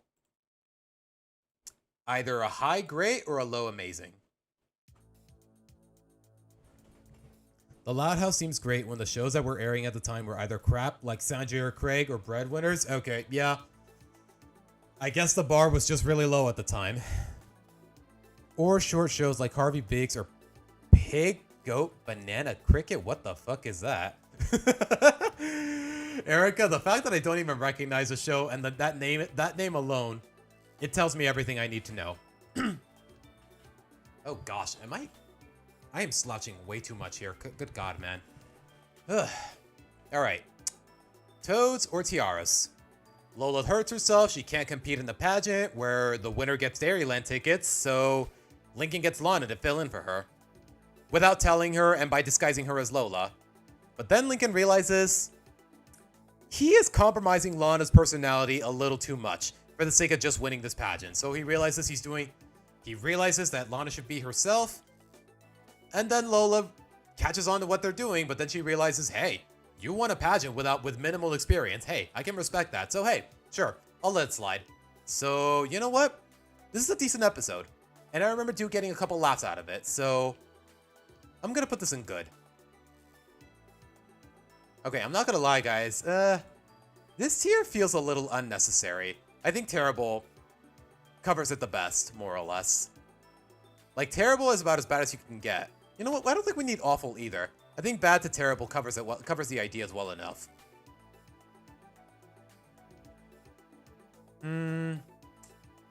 Okay, I will say this. Normally I go in order, but first things first. Roughing It. Definitely my favorite. I would say definitely the best episode of season 1, to the point where it's perfect. Like, I don't know. It's got comedy. It's got a good message. It's not too preachy about it. Like, I don't know. Like, I've covered it well enough in my best episodes video if y'all want to check that out. All right. 2 Boys and a Baby. Wait. Is Changing the Baby... Where did I rank that one? This is the one... Oh, wait. I'm confusing. I completely mixed up these 2 episodes. Changing the Baby? It's the one where Lincoln and all of his sisters want to get Lily into their habits and help her grow and mold her into the perfect sibling, more or less. So, I don't remember a lot of this episode, but you know what? I can still rank it an alright. So yeah. Okay, nothing changes there. This is the one I talked about earlier, where Lincoln and Clyde babysit Lily. Is bad luck on here? No, bad luck. No such luck is season 2. So, yeah, also alright. Cover Girls. I don't know how I feel about this episode. Like, I like the idea. When Lincoln is late for his curfew, his sisters try to cover for him by distracting his parents while he sneaks in through the window. And then throughout a whole cleaning day at home, all of the sisters demand the same thing out of Lincoln. Although, and I don't know, it feels a little tactless on the sisters' end. Like, at least more than one sister is like, Lincoln, can you cover for me? Lincoln, can you cover for me? Like, I don't know, it just doesn't sit right with me, morally speaking. So, I'm gonna place it in low mediocre. Save the date. Like I said, I already disliked heavy metal, and this is just a follow-up that's just as questionable. Like, I will say this, the ending, for the most part, it's nice. It's nice that Lincoln and Ronnie Ann grew to realize that, okay, you're genuinely, they both realize, they both have a mutual feeling of, you're a genuinely cool person. I want to hang out with you more. But at the same time, the forced romantic implications, the fact that Lori forced him to go on a date with her for completely unrelated reasons, the fact that Lincoln is painted as the problem just for standing up to his bully, and straight up saying it and more or less implying that he's just not going to take it anymore. The fact that he's painted as the bad guy for it, like, nah, that just doesn't sit right with me. This is a low bad, or maybe a terrible. But alright. Attention deficit. Lincoln's parents don't give him enough attention because they're too distracted with his sisters, so he ends up getting attention from Clyde's dads. But then all of his sisters find out, and they start getting attention from them as well, to the point where they're exhausted. And then by the end, Lincoln does get attention from his parents. I don't know. It's fine, for the most part. But at the same time, it's not really anything worth remembering. You know what, I will say this though, it did get a couple laughs out of me, so yeah, I'm gonna place it in low alright. Out on a limo, Lincoln gets a limo, it goes to his head, he embraces all this hubris because he bumps into some rich bozo who also has a limo. Like, I don't know. Like, the humbling, it just doesn't feel organic to say the least, so I'm gonna place this on a high bad. Alright. House music. The Louds form a family band for a county fair. Luna gets frustrated because no one can perform properly. But then she realizes music is all about having fun. Like, I don't know, it's alright. Novel idea. Lincoln spends the day with his mom at work at the dental office. He goes to the arcade behind her back. He loses an important book that she asked him to take care of. Like, I don't know. Nothing too memorable. So I'm just going to place it in alright. Mid-alright. April Fool's Rules. Yeah. Like I said, guys, most of the April Fool's episodes, the first one is less egregious than the rest, but all of the April Fool's episodes with Luann, I'm really not a fan of, so I'm going to place it on high bad. Like, it's nice that Lincoln tanked all the pranks just to protect Ronnie Ann. I thought it was really sweet. But other than that, the whole episode is just... It makes Luann seem like such a callous asshole. And her only excuse is, oh, it's April Fool's. I'm known for making jokes, so I gotta take it to a whole new extreme on this special holiday. Like, no. That is not a good excuse to be such a jerk. Serial offender. Lincoln wants to buy a special cereal, so he agrees to do the grocery shopping for his mom. But then when his sisters find out that he struck a deal with her mom, they're like, hey, why can't I strike a deal with mom to get something I want? And then they screw up the whole experience, and for some reason, his mom refuses to understand that it was not his fault whatsoever. That just doesn't fly well with me. It's nice that his sisters bought him the cereal to make up for it at the end, but other than that, I'm gonna give it a mid to high mediocre, just from that idea alone. Like, his mom didn't even let him explain why things went wrong at the grocery store. Alright, Lincoln Loud Girl Guru. I like the idea. Lincoln becomes a mentor. Lincoln needs to form a small business for a class project. And basically, he starts giving girl advice since he has 10 sisters, but then he gets a little too uppity about it, and he starts giving advice that doesn't apply. He starts giving advice that just isn't good. Advice that would only apply to one of his sisters, and everyone in school hates him for it, because all of the girls are getting grossed out by all of the guys' intentions, and, well, he realizes that not all girls think the same.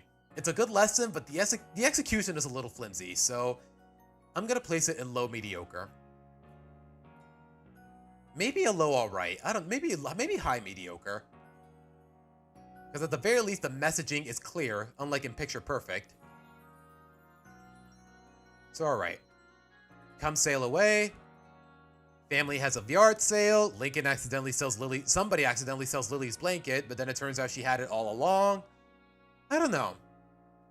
It's a relatively forgettable episode, so I'm gonna place it in high mediocre. Out of the Limo is the second worst in the season. You think so? Yeah. I wasn't too crazy about it. Definitely one of the worst episodes of season 1. Alright. The waiting game.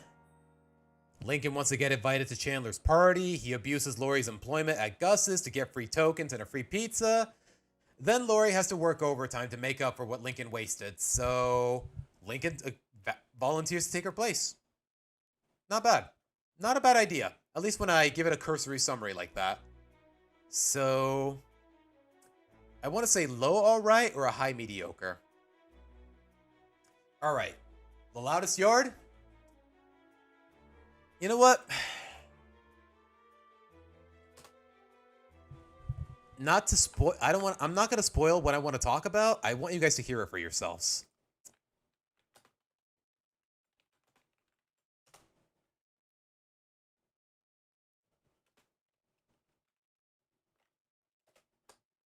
Part 1 or the title card?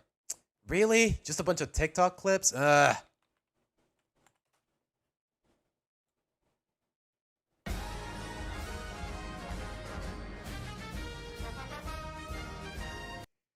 Please, somebody in chat, tell me you recognize that music. Please tell me you recognize that music. I'm not going to explain why you should, but please tell me you recognize that music. That alone, it pushed this episode from being an alright to a good. Not that it's not a good episode in and of itself. Like, Lincoln gets forced to sign up for football. He disguises Lynn as himself to fill in for him, and then she becomes unsurprisingly, she becomes an athletic star. But everyone thinks it's Lincoln, so he eventually owns up to it. He screws up, and he gets punished by the end. It feels fair. It's memorable just from literally the first 15 seconds alone. So I'm going to give it either a low good or a high alright. That's just me, though.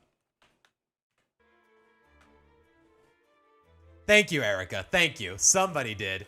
Like, that's the thing about early Loud House. Every now and again, it incorporated a sound effect or some music from SpongeBob. Like, Now That We're Men, every now and again, it had that little ding from SpongeBob when somebody realizes something. I remember from Jackass 3. Wait, it's not even from the SpongeBob movie? Really? Hold on. Wait, okay, you know what? I can't play it because I'm going to get copyrighted, but it's not even from the SpongeBob movie? Like that whole tempo? Like, now that we're men, we can do anything. Now that we're men. Which movie represents Mexican culture better, Coco or The Book of Life?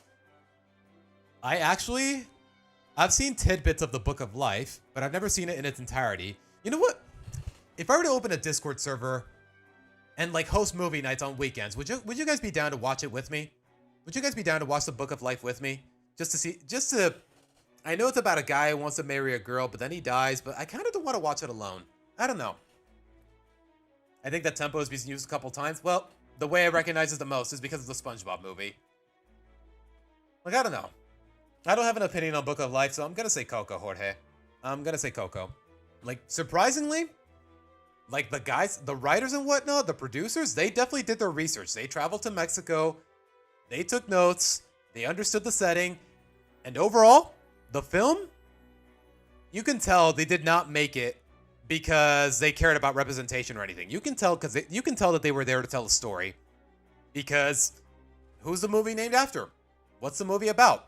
Ultimately, it's about a woman who spent most of her life longing for her dad after he mysteriously disappeared. That's why the film is called Coco. It's named after the old lady. That's why the resolution that's why the whole resolution actually works. Because the whole reason of the resolution actually, the whole plot's resolution goes into effect is because Coco remembers her dad. The whole film, music is banned in her family household, but the moment I almost said Lincoln, the moment Miguel gets the chance to perform music for her, she remembers everything. She pulls out the letters, she pulls out the picture. Her dad can cross over to visit on Dia de los Muertos. Like, the whole film just revolves around her. Like, honestly, that is just masterful storytelling. Definitely deserved the Oscar. Maybe it's a royalty-free song since early SpongeBob uses a lot of royalty-free music. A lot of the... Really? Well, at the same time, Erica, I can't chance it, so... Moving on. Alright, raw deal. Family goes on a road trip. Lucy makes a prediction that Lincoln is actually going to get hurt or killed or something like that. He spends the whole road trip scared, so... It has a good message, but at the same time, do I really take Lincoln for the superstitious type? Not really, so... There's a few inconsistencies, but at the same time, it's a very memorable episode. Alright, Dance Dance resolution. Lincoln tries to avoid Sadie Hawkins' dance at Lincoln's elementary school, meaning the girls ask out the boys rather than the other way around.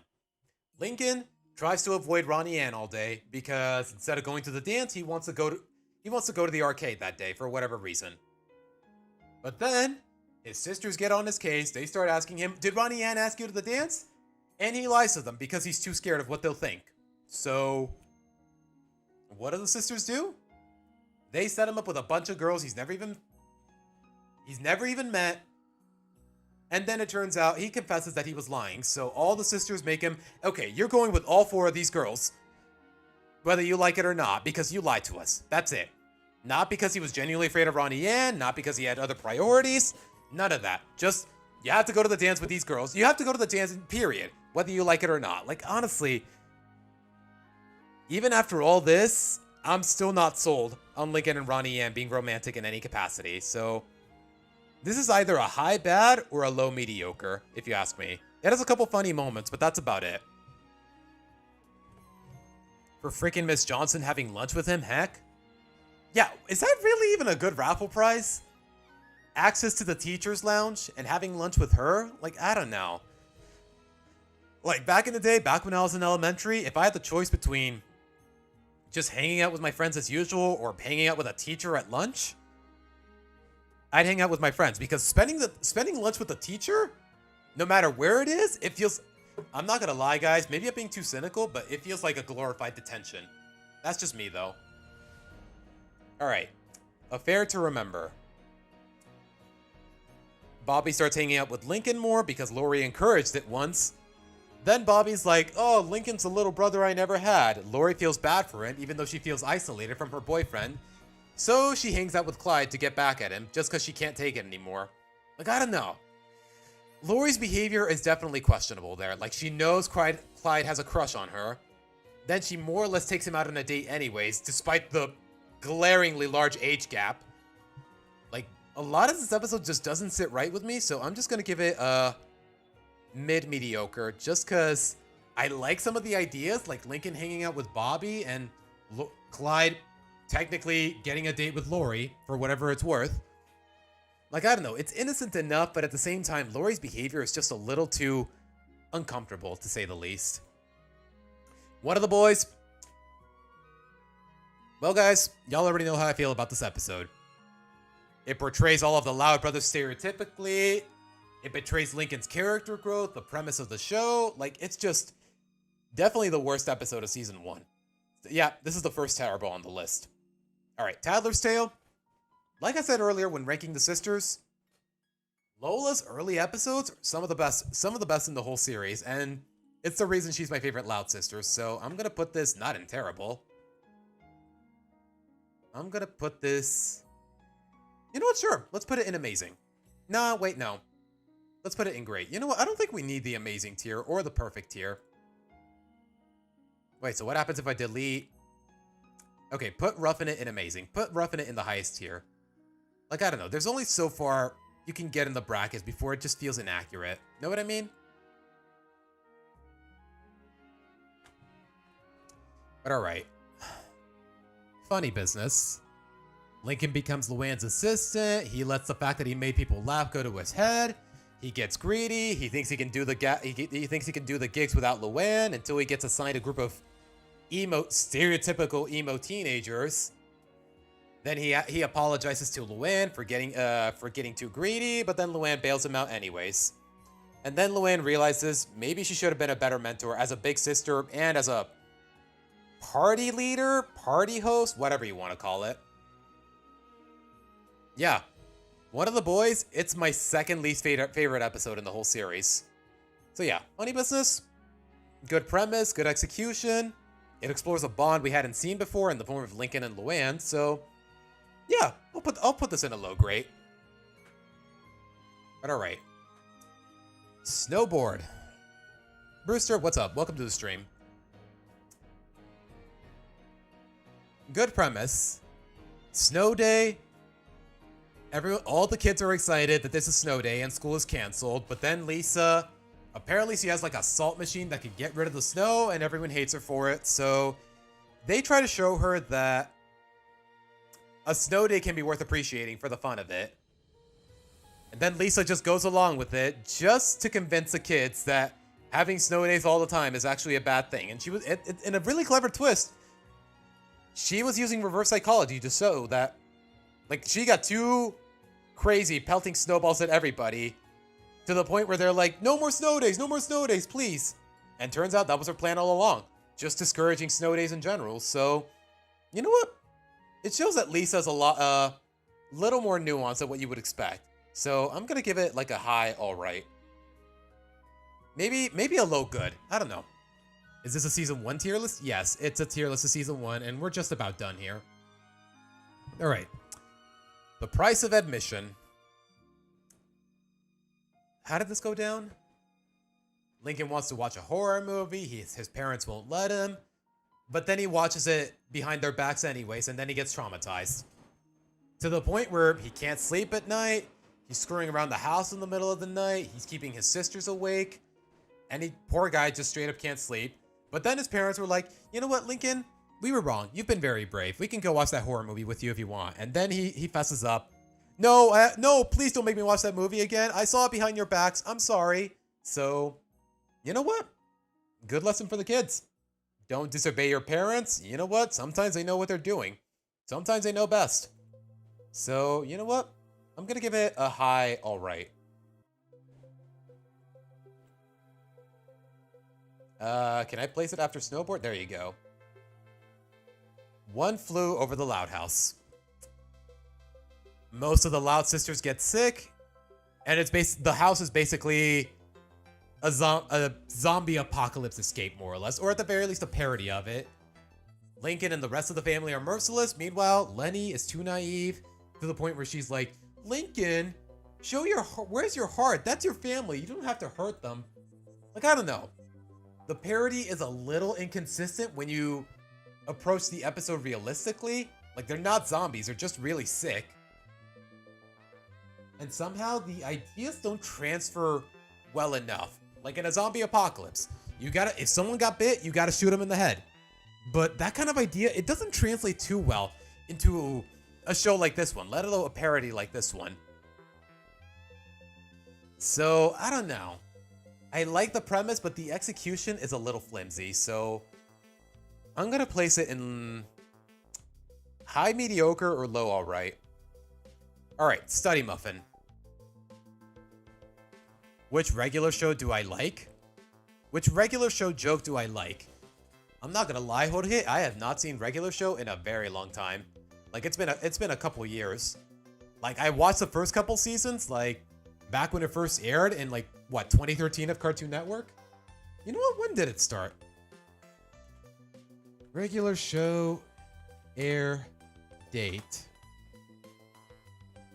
Yeah, it started in 2010. Yeah, I have more or less I haven't seen the show since like 2012, so I don't remember a lot of the jokes about it. I remember the characters, but not a lot of the running gags, except for what do you call it? Muscle Man going, you know who else is ready? My mom! At the very least, I remember that, so I guess I'll go with that by default. Just Muscle Man and my mom. Alright, Study Muffin. It's a 28 Days Later parody? Yeah. Alright, Study Muffin. Lincoln is failing his classes. He gets a tutor that all of his sisters are attracted to. And that's a problem. Not a problem in the narrative, just a problem for Lincoln. And then it turns out the reason Lincoln is failing his classes is because his sister is he's attracted to his teacher, his substitute teacher. Very compelling premise. I can't think of anything wrong with the episode, so you know what?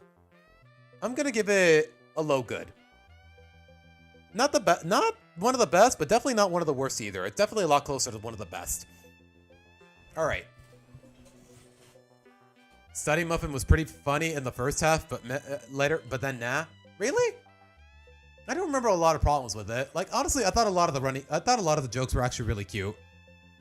Like, say, Lincoln going all buh every time he saw his teacher, and then falling into a trash can or accidentally slamming his face into a locker door. Like, I don't know. I definitely remember it. All right. Homespun. I've actually talked about this episode before in my best episodes video. I like the premise. Okay, that is not where I'm placing it. Like, the premise is there's a tornado warning and the family might lose the house, so they get evacuated to the basement. And then all the kids start reminiscing about, you know what? This house, it's tacky. It's got its issues, but at the same time, it's ours. It has some benefits. Like, it's definitely something worth cherishing. And when the tornado starts to hit, they're like, we don't want to lose this house. We love this house. And then they reminisce with all the memories, the handprints in the wall. They remember when Bobby first set foot in the house. Like, I don't know. Like, it feels like character development for the entire family collectively, more or less. So, you know what? I'm going to put this in a low grade. Regular show, coffee. Okay, John, like I said, I have not seen Regular Show in a while, so I'm going to have no idea what you're talking about. It's a relatable subject, but with the director's history, I question the story now. What, Study Muffin? Yeah, you're right. You know what? That's the thing. A handful of these episodes, like A Tattler's Tale, like the message of the episode is learn to keep a secret. Basically, learn to be trusted to keep a secret.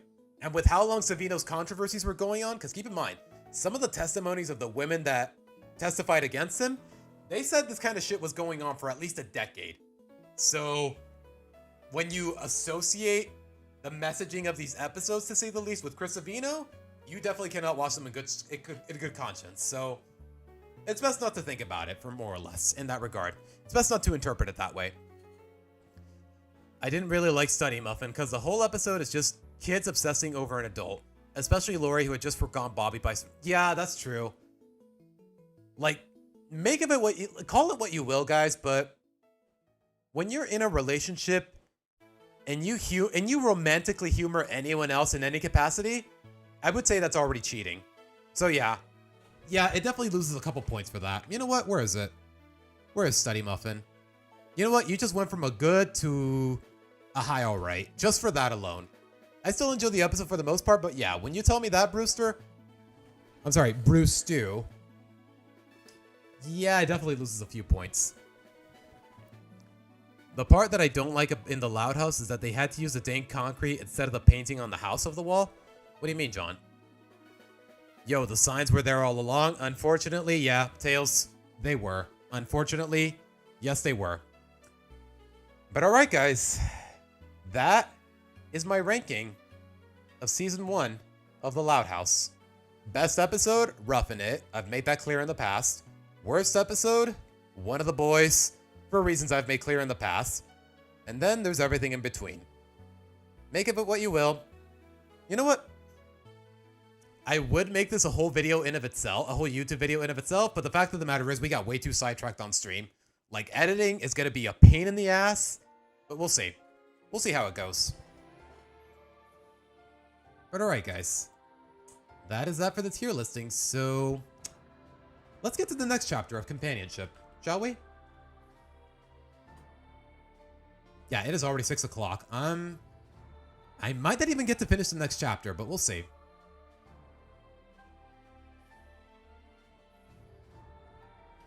I probably should have saved that image. God damn it. Oh, gosh. Is it still there? I think my history actually saves it, but let's see. Okay. Oh, thank God. Okay, good. Let me save the image at the very least.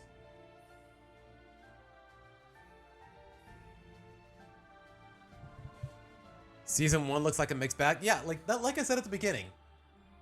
The season is overall decent, but at the same time, it's the Loud House. It's not exactly the most spectacular show out there, unsurprisingly. Like, some of the best episodes, like, they're decent episodes. They're not good because they're good.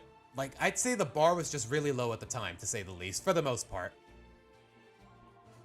What I mean is Saving Royal Woods, they had to use the ding-ding concrete instead of the painting and the handprints. Yeah. For some reason,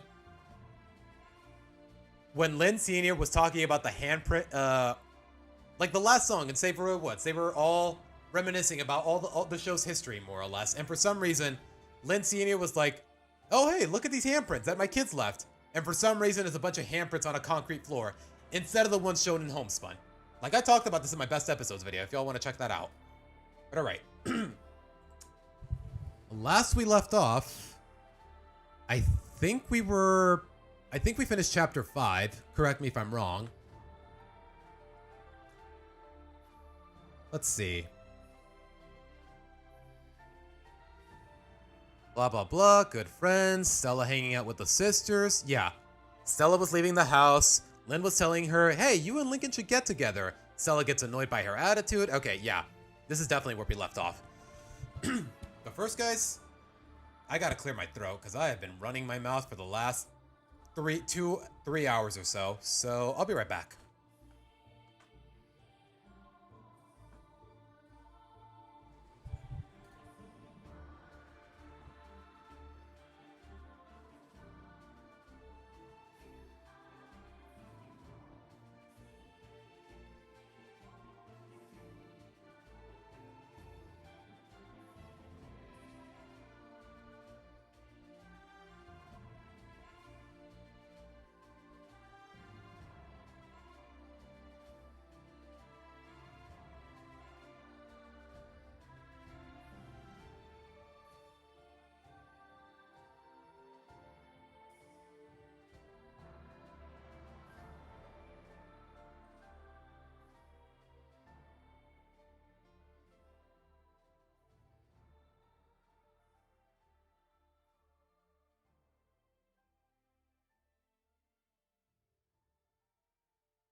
A little tip for people who wear headsets for a living and whatnot, or at the very least as part of their jobs, do yourselves a favor, take them off every once in a while, and just give your ears a quick massage, because good God, that was euphoric. Seriously, just put your fingers around your ears and just rotate them in circles, because God, oh, that was satisfying. Anyways. Oh gosh, I gotta clear my throat again, hold on. Gosh, it's really hot today, but you know what?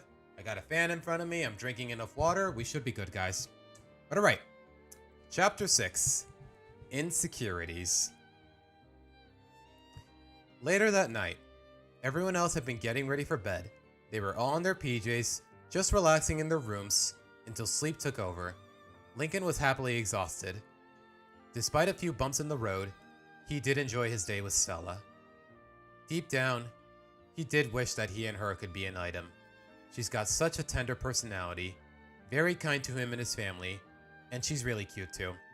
Of course, he's content with at least having her friendship, noting how his dynamic with her is a bit different than Clyde's. Only once has Clyde really asked him to open up, though perhaps it's because he never really gave him a chance to ask. I wonder if Clyde's more open to talking and listening, Lincoln wondered.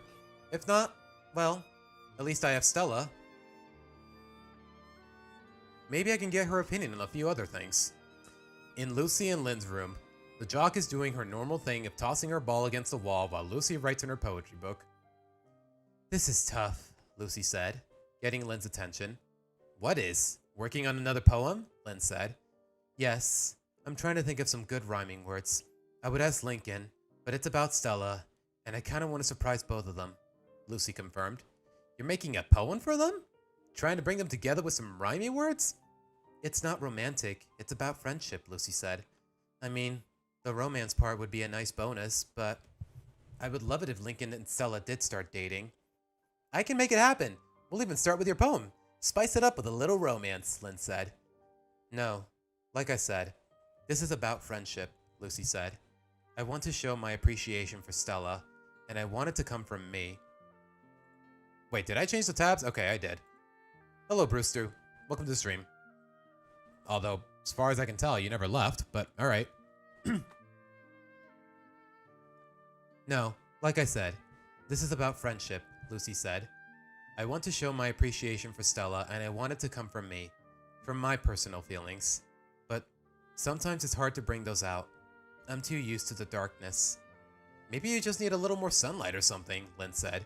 Anyway, if you need help, you can count on me too. Why do you only go to Lincoln for this stuff? He's easier to talk to. Besides, I don't get that nagging feeling that he's silently judging me like the rest of you do, Lucy said.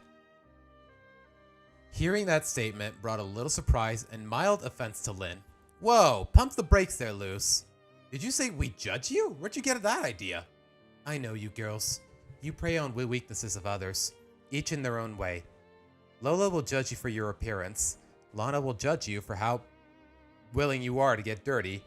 Luna will judge you if you're not rockin', as she says. Luann judges your humor.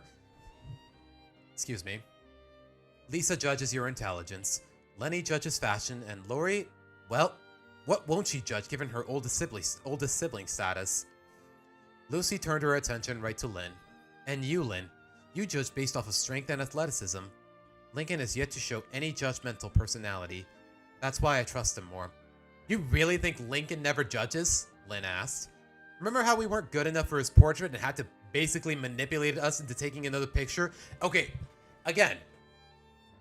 Standing still for 5 seconds just to take a picture, or 10 seconds, even 10 seconds for that matter, does not undermine your personality in any way. Even if that's what Lincoln tells you. Like, I'm telling you, man, picture perfect. It's a mostly decent episode, but the message really falters in its execution. That probably wouldn't have happened if you didn't make his mugs to mom and dad seem worthless, Lucy said.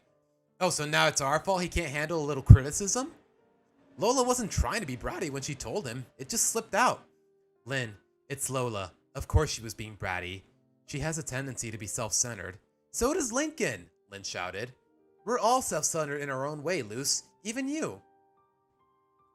Yes, but how often do you show redemption for your actions? Lucy asked. When has the narrative ever given Lynn a chance to actually try to redeem herself or do something nice for Lincoln? There was that time where she was a student buddy at the middle school, but that's about it. Like, most of the time, Lynn is just a dick. At least when it comes to Lincoln. All the time. When have I not? Lynn asked. Is that a trick question? Ugh, there's no reasoning with you. All you see is doom and gloom. Sometimes I wonder why we're even roommates. We're nothing alike. You want to switch again? Maybe third time's the charm, Lucy pointed out. I think we both know that neither of us would fare any better with any of our other sisters. And you have proven you can't fare as Lincoln's roommate. So like it or not, we're stuck together. And I know you get depressed when I'm not here. Hey! Lincoln said you were bouncing my ball against our wall, so don't act like I came crawling back to you. Besides, I tried to come back and you kept kicking me out. I did it to teach you a lesson. One you seem to have forgotten, Lucy said. What lesson? Ugh. You know what? I don't care. Do what you want. I'm going to bed. Lynn laid down, hoping to catch some Z's, while Lucy struggled to write her poem. I could just ask Luna. She's good with rhymes too, but her energy is way too high for my liking. Maybe I just need to. Lucy stopped to think a moment. She turns once to face her sister, who seemed to be asleep. Whether she was or not, Lucy didn't really care. She got up and grabbed a few things before leaving the room. I need a break. Lucy had gone down the hall, knocking on the door to Lincoln's room, getting an answer from her only brother. Lucy? Lincoln? I know it's short notice, but is there a chance I can sleep here tonight? I'm feeling some tension being around Lynn, Lincoln said. Is it another fight? No, but I'm afraid there could be. We did have a heated exchange, Lucy said. If you can't, then it's fine. I can put up with it. I just wanted a little distance for tonight. No, it's fine, but I can't fit another bed in here, so you're gonna have to share.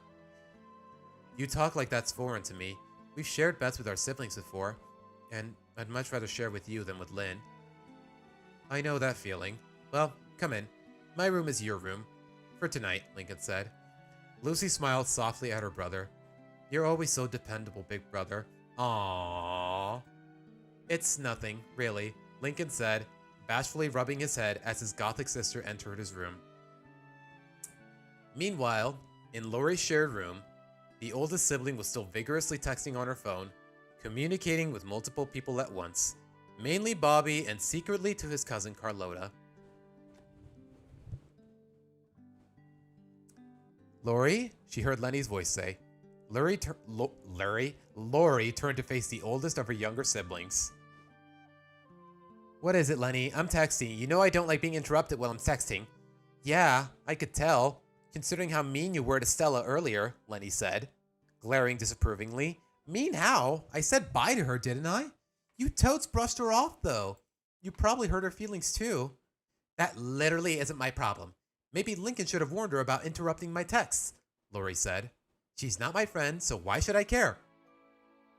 Lenny looked so infuriated. Lori, what's with you? Even you aren't this rude. I mean, if it were Clyde, you would have tried being nicer. Excuse me? I've actually said worse to Clyde, and he still looks at me with googly eyes. Nowadays, not anymore. Not anymore. Larry? We're not supposed to ask about Larry. Tails, don't start with me, bro. I wish they gave Lynn more chances to redeem herself because she usually ends up getting away with being a jerk. Yeah, especially when it comes to Lincoln's dynamic. Hey, congratulations on 1K subs. You honestly deserve it. Oh, thank you, Corey. It was a while ago, but then again, I did just make a video about it, so thank you. If Stella's feelings get her over what I said, which I didn't say anything mean, mind you, then that's on her. Lori, maybe you haven't realized, but Lincoln barely brings friends over. This is the first time in a while he was able to have a friend that wasn't Clyde, who actually likes being here. That's the plus side is, this friend is a girl, and it could turn into something romantic, and we know for a fact Lincoln really likes her. Gee, I thought they just wanted to be only friends, Lori said. Lincoln can do better than her anyways. Jeez. Harsh for Lori, but yeah, they straight up pretended Clyde off screen. They just straight up pretended Clyde got over Lori with no explanation.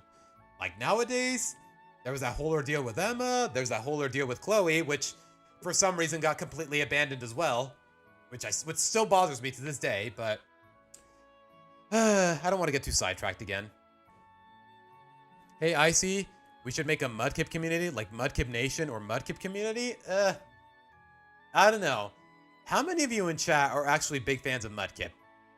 Other than me, of course. I did buy that plushie, but by the way, For those of you that saw my community post, I did buy that plushie. I did buy that Mudkip plushie, by the way. That little sitting Mudkip plushie, I did end up buying it. It cost almost $20, but I bought it nonetheless.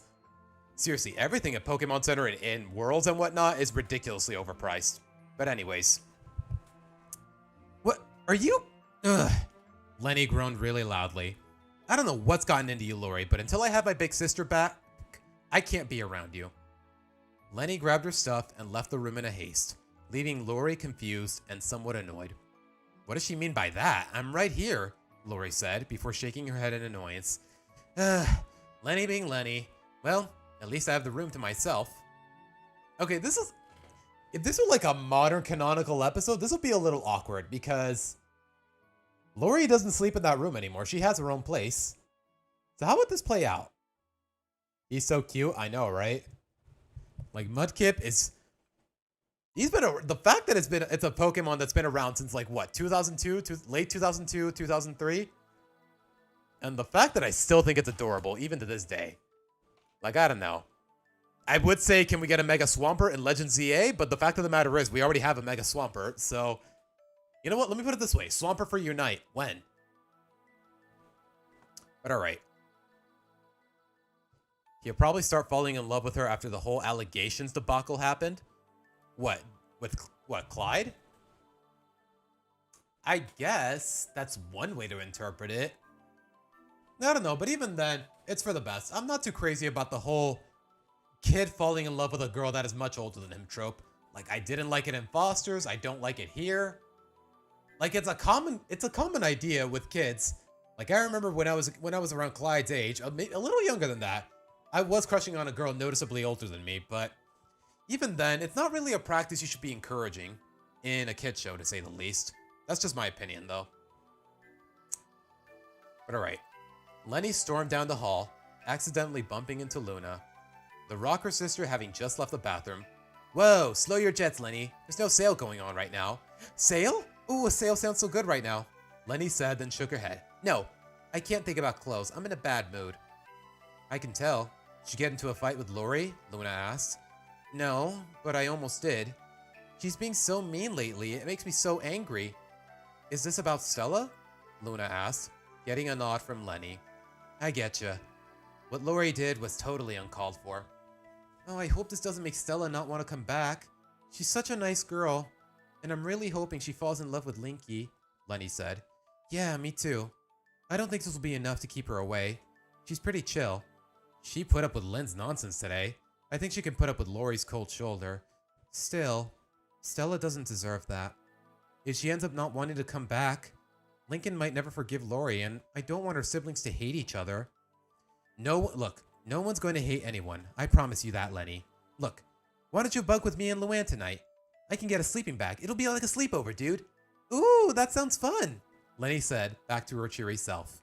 You bet, Luna said, leading her older sister into the shared room. The next day, at Lincoln's school during his lunch period, he had a chance to catch up with Zach, Liam, and Rusty.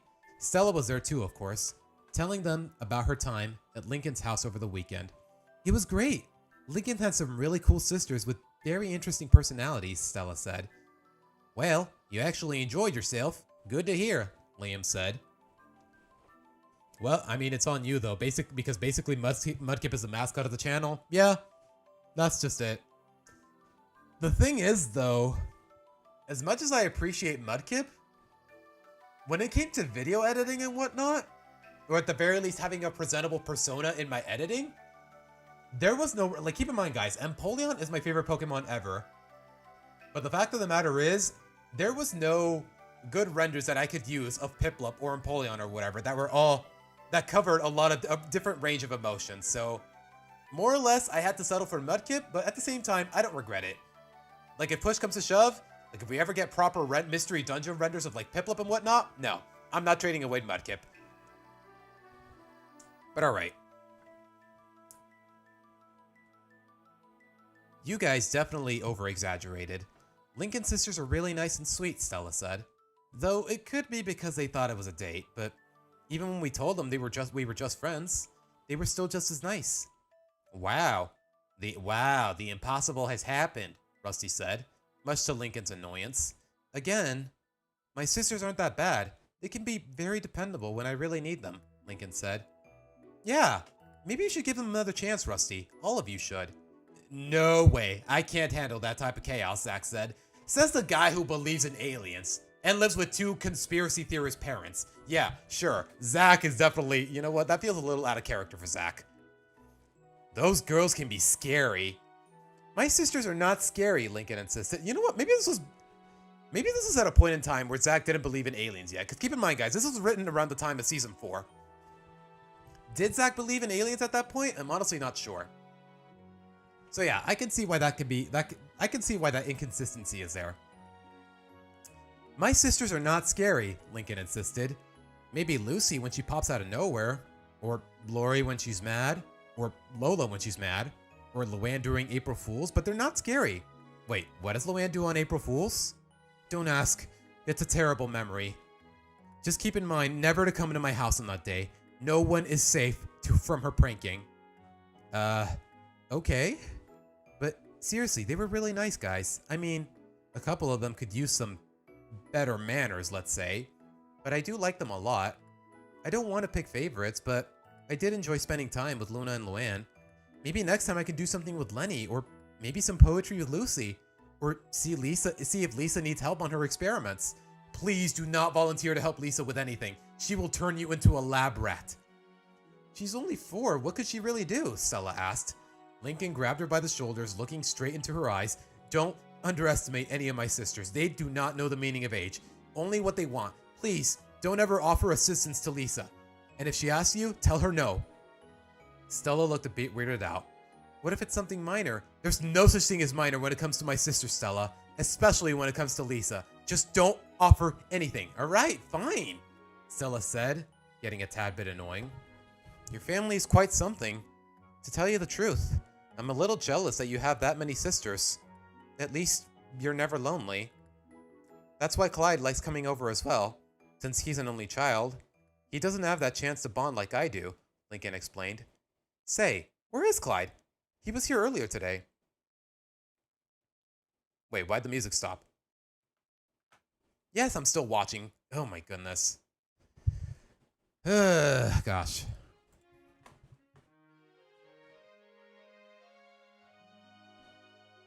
Say, where is Clyde? He was here earlier today. He had to go help Principal Huggins with something. Said it was top secret. Whatever that means. Oh yeah, that's right. Clyde more or less, like, Principal Huggins? He more or less did have favoritism towards Clyde because of that whole perfect attendance award and whatnot. It's a shame that all of...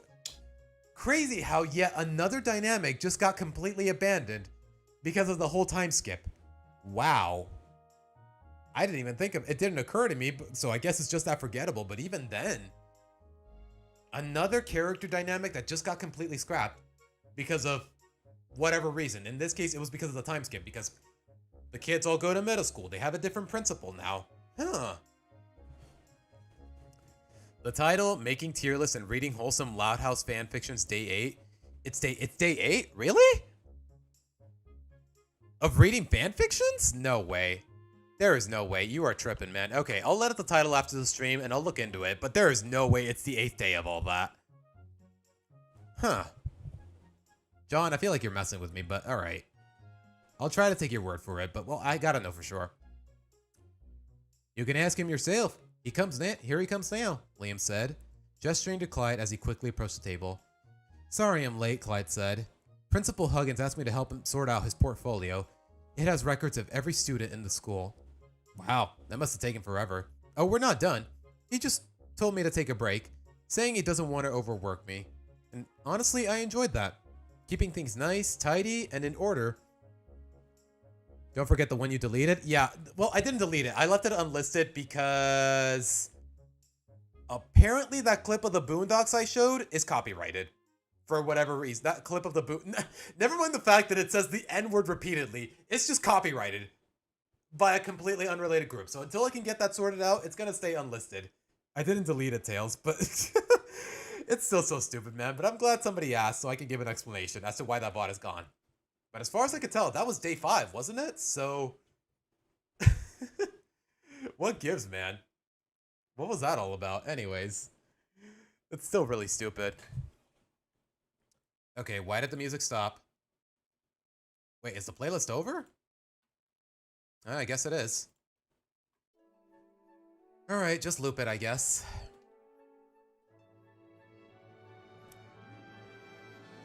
YouTube just doesn't like the Boondocks, I guess? Yeah, I guess they don't.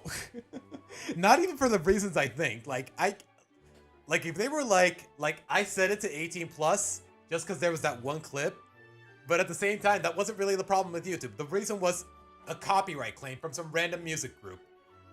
Because of that clip. Like, I don't get it, man. I am Confucian. I am so confused, man. But, whatever. I'll leave it as is. Like, it's just a copyright claim. I can still publish the video, but at the same time, I want to get the whole dispute sorted out before I republish it. But I don't know. Alright, where was I? It was great. Lincoln's sisters are so fun to be around. No, wait, that's not where I left off. Oh, we're not done. He just told me to take a break, blah, blah, blah. Honestly, I enjoy doing that. Keeping things nice, tidy, and in order is quite fulfilling. You know what? That checks out for Clyde's character. We all know he hates it when people litter. We know he likes to be nice and tidy, or at the very least it's established in the later seasons.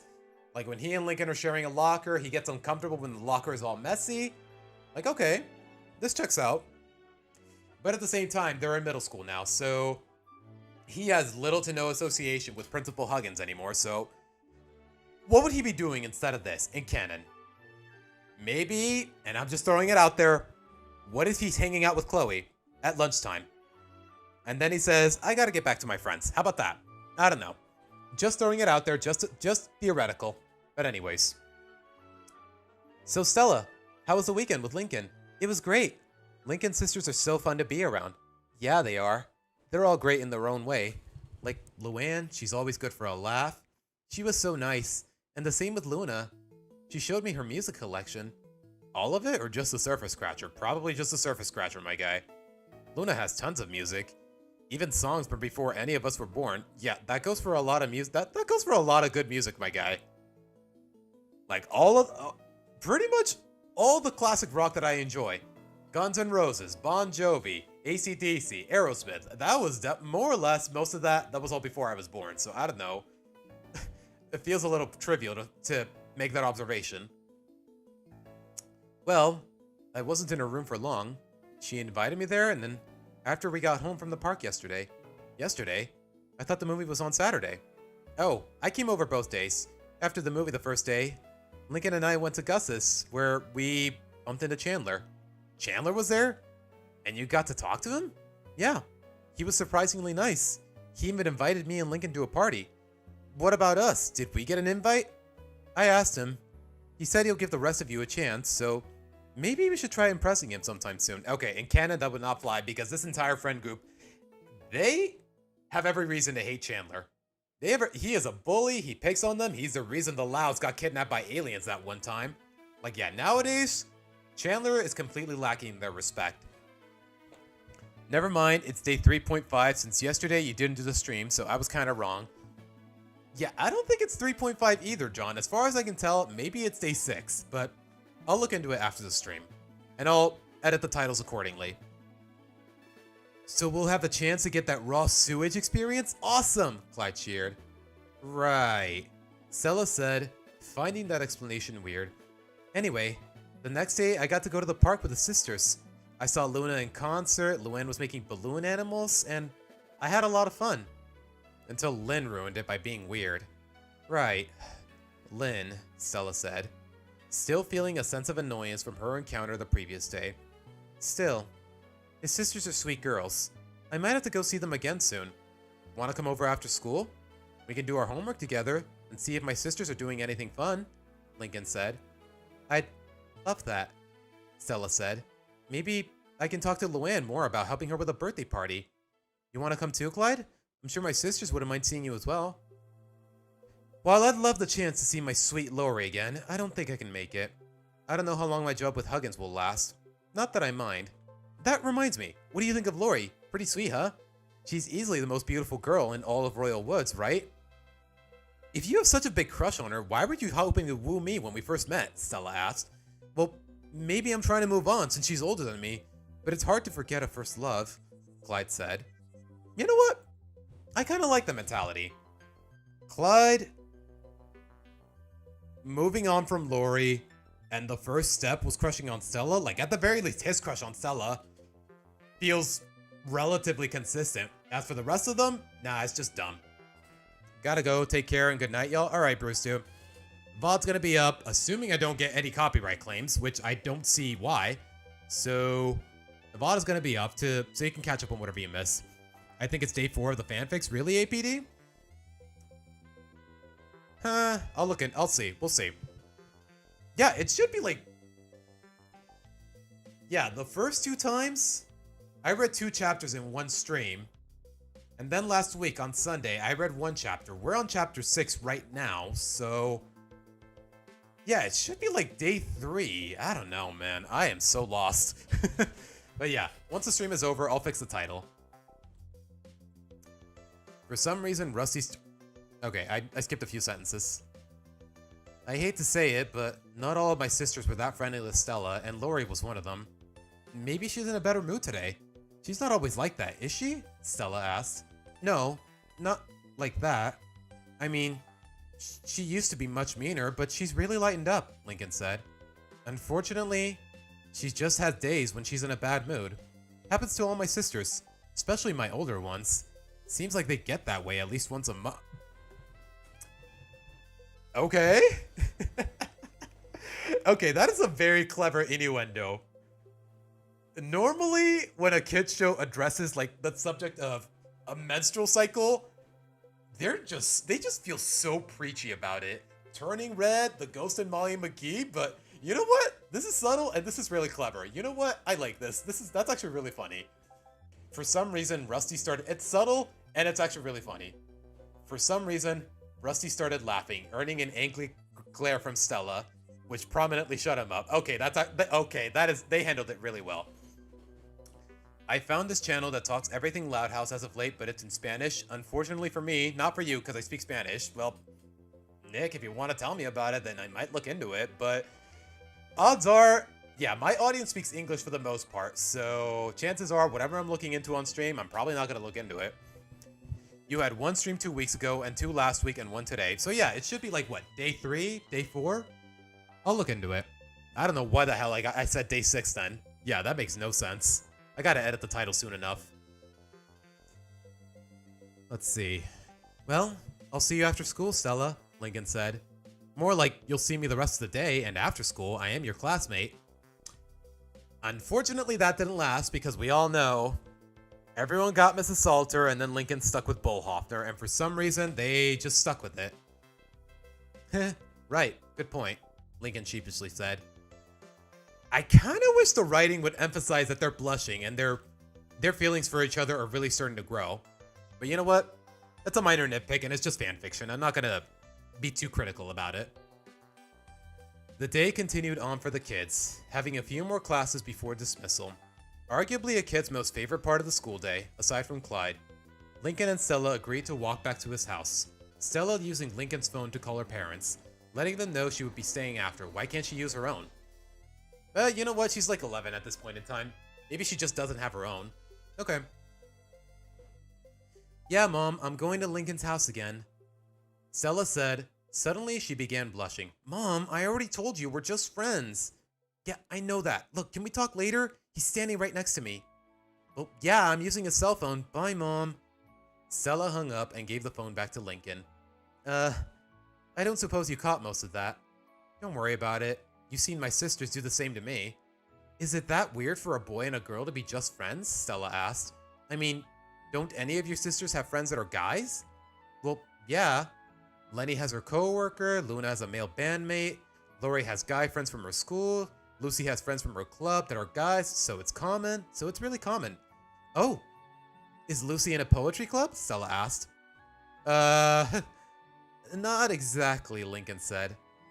Let's just say that while most kids would be enjoying life, Lucy's interested in what happens after it. Yeah, to this day, guys, I'm still really uncomfortable with the prospect of an 8-year-old girl being in a mortician's club. I'm still uncomfortable with an elementary school having a mortician's club. Like, didn't it have to get approved by a teacher or the principal or something like that? El trasero de Demian, but you can look at it later. Yeah, probably after stream, Nick, but thank you for the recommendation. Oh, is she spiritual? Stella asked. Yeah, sure. Let's go with that. Anyway, we're home. Lana, get your lizard away from my dress! Snakes aren't lizards, they're reptiles! Lana shouted. Lincoln turned to Stella. No shame in turning back. Come on, I've seen them argue already. At least this time it's educational. Aw, that's really cute. Lincoln opened the door. So far, things don't look too chaotic yet. Yet most of the sisters were in their room. Some in the living room watching TV, while Rita was doing a crossword puzzle in the kitchen. I'm home! Don't care, Lynn shouted from her room. And I brought Stella! Lincoln said. Suddenly every sister, aside from Lisa, Lily, and Lori, gathered at the front door to greet the girl. Aww. That's cute. Stella, what a surprise! What a great surprise! We didn't think we'd see you again so soon, Lenny said. Here for another date? Not a date, Lincoln reminded.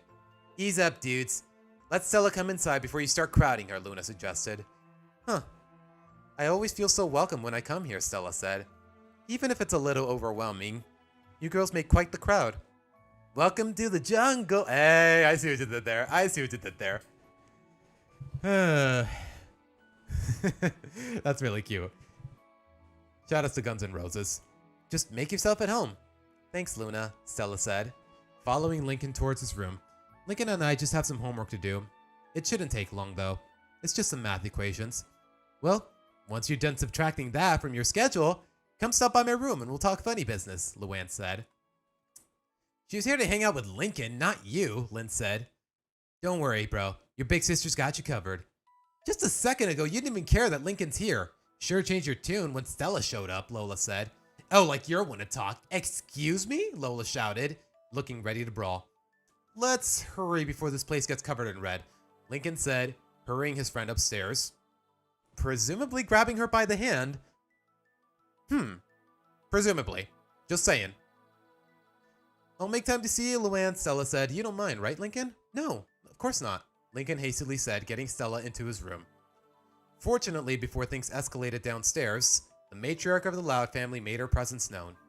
What's going on here? Oh, nothing, Mom. Just keeping an eye out for our only brother, Lynn said, flashing a confident, toothy smile. Yeah, sure you are, Lola sarcastically stated.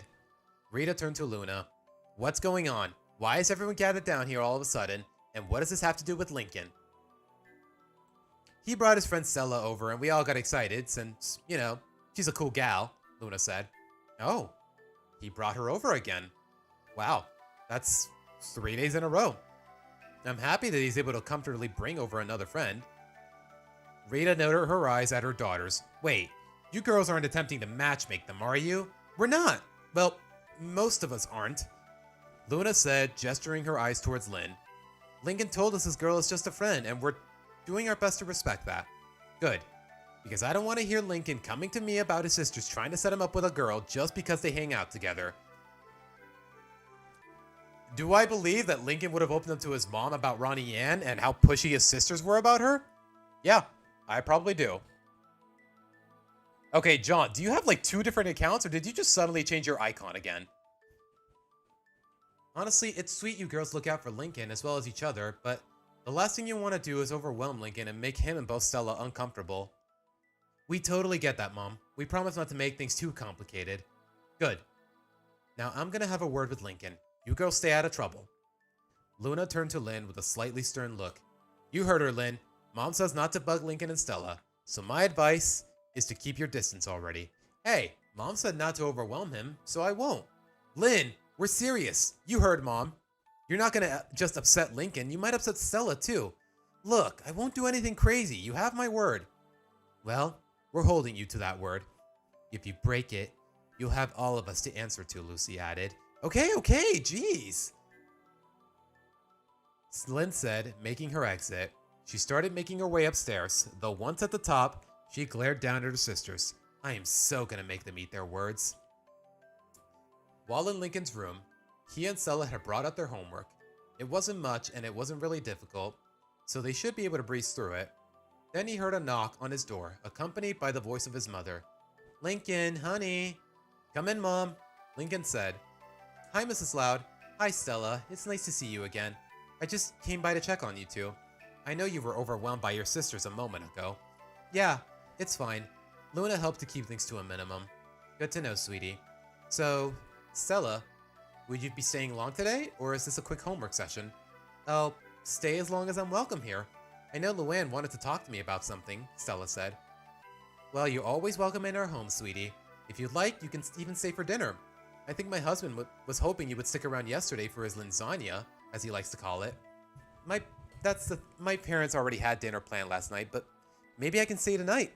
What's he making?" "I think it's a meatloaf with a side of corn and potatoes." Okay, I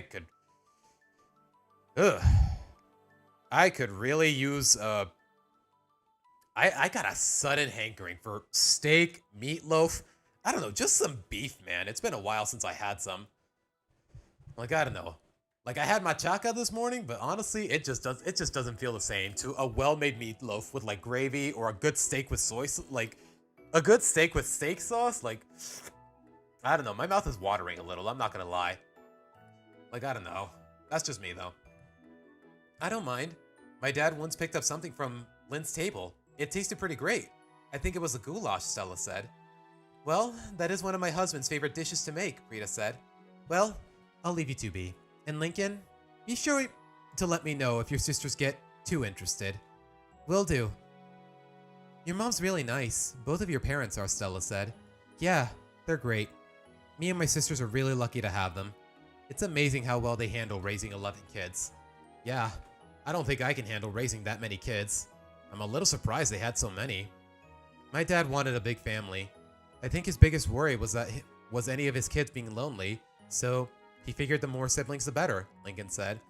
"The only thing I wonder is how I ended up being the only boy." "Yeah, right in the middle too. That, or maybe there's a pattern. Maybe after every 5 girls is another boy. So if your parents have another one..." "I'm tempted to ask to see if they're willing," Lincoln said, "but I'll leave that up to them." "Do you ever wish you could have a brother?"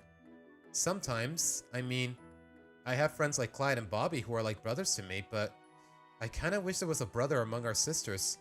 I mean, the closest I have to a brother among my sisters is probably Lynn, and maybe Lana, but they're both girls at the end. Not the most feminine girls, but then again, I'm not the most masculine guy." "Hey, about Lynn," Stella said, "can I ask, what's your relationship with her like?" "What's it like?" Lincoln asked, thinking about his sporty sister. "She's a bit more of a handful than the other ones. Not by much, since my sisters rarely have an off button." "You've had 4 different icons to stream, John?" "Yeah, that's what I'm saying." "Growing up, she was the most relatable sister to me since she was closest to my age. We did a lot together. We played games, we trick-or-treated, we even used to bathe together." "I see. It sounds like you two might be close. So, did you two get along a lot?" Well..." Lincoln tried picking his words carefully. She's a nice girl when she wants to be, and I do admire her for being so tough, and I do feel a bit safer around her because she's strong, and I know if I ever needed her, she'll be quick to have my back, but she can be a bit complicated."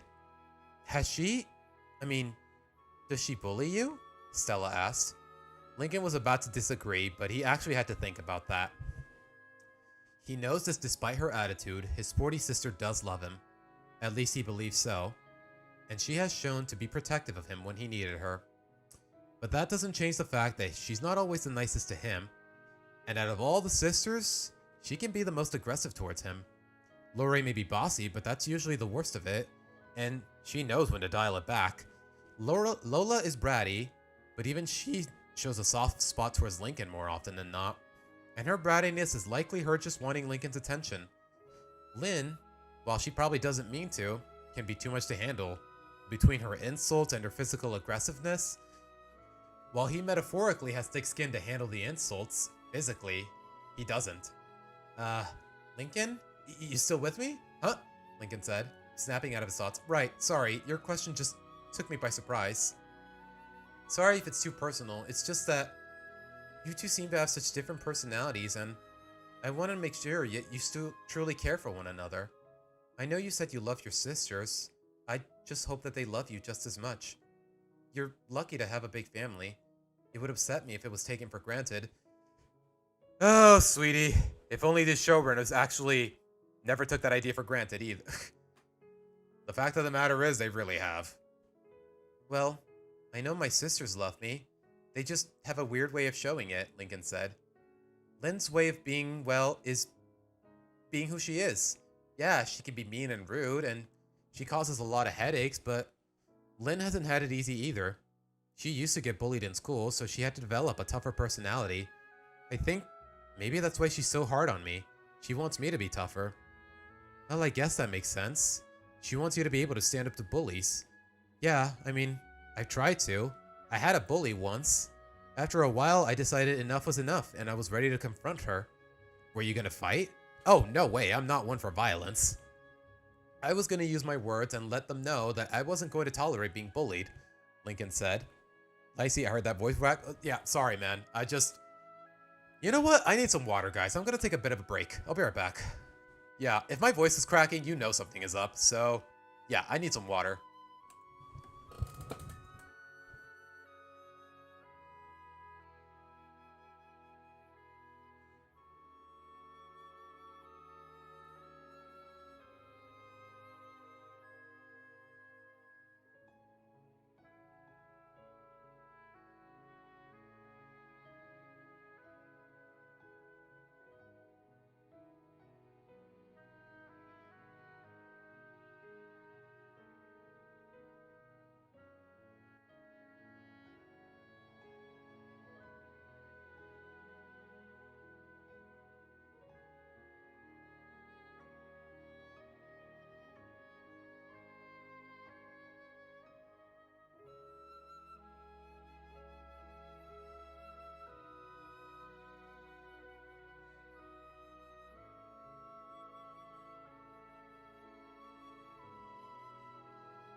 Oh my goodness, I needed that.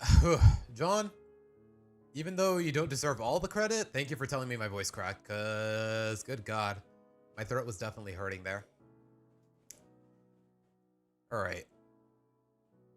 Where did I leave off? I think this is it. Well, good for you, Stella said. How did that work out though, if I may ask? Well, I didn't get to. Once my sister found out someone was picking on me, they were furious. They all had different ideas on what to do. Lori suggested social humiliation, Luann suggested comedic insults, Lola told me to tell the principal, which honestly is a good idea, and Lynn of course wanted me to fight the bully. Well, what happened? When I told them I didn't want to do any of their ideas, they just decided to find the closest boy that looked like the bully and beat them up. Lincoln said they backed off once I told them the bully was a girl. A girl? Who is she? Anyone I know? It was Ronnie Ann. Before she was my friend, she used to be a bully, Lincoln said. I don't know why she bullied me, but she was being really annoying. Well, what did your sisters say? Did they back off because she was the sister of Lori's boyfriend? I don't think any of them knew at the time. Yeah, apparently the writers didn't either, for whatever reason. But I've said enough about that. Point is, once they found out it was a girl, their thought was that she only bullied me was because she had a crush on me, so they told me to kiss her. Did you actually kiss her? Stella asked. Lincoln sighed in shame. Yeah, I did. Then she punched me in the eye. No offense, but kissing her was a dumb move. If she was being mean to you, she's not gonna want you to kiss her, Stella said. No offense to your sisters, but just because a girl bullies a guy, it doesn't mean she likes him. At least I don't think so. For all we know, she just really didn't like you for some reason. Next time, just do what you plan to do. Seems like bullies aren't the only thing you need to stand up to. You might need to learn to stand up to your sisters. It's 10 on 1, Lincoln clarified. Remember, hive mind? Lincoln, there's no such thing as a hive mind, Stella insisted. I share opinions with you and the guys, but that doesn't make us hive-minded. Point is that standing up to my sisters is probably the worst thing I can do. Several of them can beat me up alone, especially Lynn, Luna, Lori, and Lola, Lincoln said. Wait, Lola? She's 6. She's also freakishly strong. I'm convinced she has superhuman strength, Lincoln said. Stella just looked aside in disbelief, almost unable to believe what she just heard. Right. I'm sure she is. Lincoln facepalmed in frustration. Look, point is that I can't just stand up to my sisters. I don't want to get on their bad side. Your sisters love you, Lincoln. You said you believed that, didn't you? Lincoln reluctantly nodded. Well, yeah, but... So they just might be understanding of your frustrations. Maybe they'll be mad at first, but I don't think they'll beat you up. And even if they get rough with you, it's not like they'll intentionally cause permanent harm to you. I just can't see many of them doing that, Stella said. But the ones that can are the ones that worry me. Stella felt a surge of worry and empathy. It's like Lincoln truly was afraid of aggravating his sisters. Well, tell me, what happened after the situation with Ronnie Ann? Well, she did eventually apologize for punching me. I think she was actually flattered that I kiss her, so I don't know if my sisters were really right about her liking me, but since we're just friends, I'm guessing that she did hate me. But she got curious after I kissed her. Maybe then she decided I wasn't her type, but I was still fun to hang around, Lincoln said. I mean, she still messed with me, like stuffing sloppy joes out my pants, but it wasn't as bad as before. Sounds like she's quite the girl, your friend Ronnie Ann. So, you told me you two thought about dating, but you didn't go with it? Yeah, we were always just friends. Of course, that didn't stop other students from teasing us, at least early on in our friendship, if you could call it that. She still bullied me. I remember that one time I got so angry, I insulted Ronnie Ann pretty badly. I mean, I didn't mean to do it to her face, but she did overhear me. It hurt her feelings and she cried to her brother about it. Then he broke up with Lori and man, she was mad. She looked like she wanted to wreck me. Okay, I'm not gonna lie, guys. It is 7 p.m. I got work tomorrow and my throat really hurts, so I think I'm gonna call it here. Just cause, well, for all the reasons I just mentioned. So, also, people are starting to get to bed. Yeah, it is 10 p.m. on the West Coast, so yeah, now's a good enough time to call it. Thank you guys so much for sticking around. If you haven't already, do me a favor and hit that like button because it helps a lot. More so than subscribing, but subscribing helps just as much. So with that being said, guys, I'm gonna head on out and hopefully I'll be back. Actually, what's today? The 17th? No, the 7th. I think I get, don't quote me on this, but I think I get next Monday off for Mexican Independence. So I probably will stream next Saturday, also next Sunday, and maybe next Monday as well. A little bit of a bonus stream because presumably Mexican Independence is on the 16th, which is Tuesday, so I'll probably get Monday off. And that means, no, probably will be the Tuesday of. So, okay, streams next weekend at the usual time, and then maybe another one on Tuesday the 16th. We'll have to wait and see, because I know I'll get the day off, with pay, mind you. So with that being said, I'm gonna head out of here. Once again, I'm Siva signing out. Take care, guys. Bye. Come to think of it, I should probably have a thanks for watching screen, but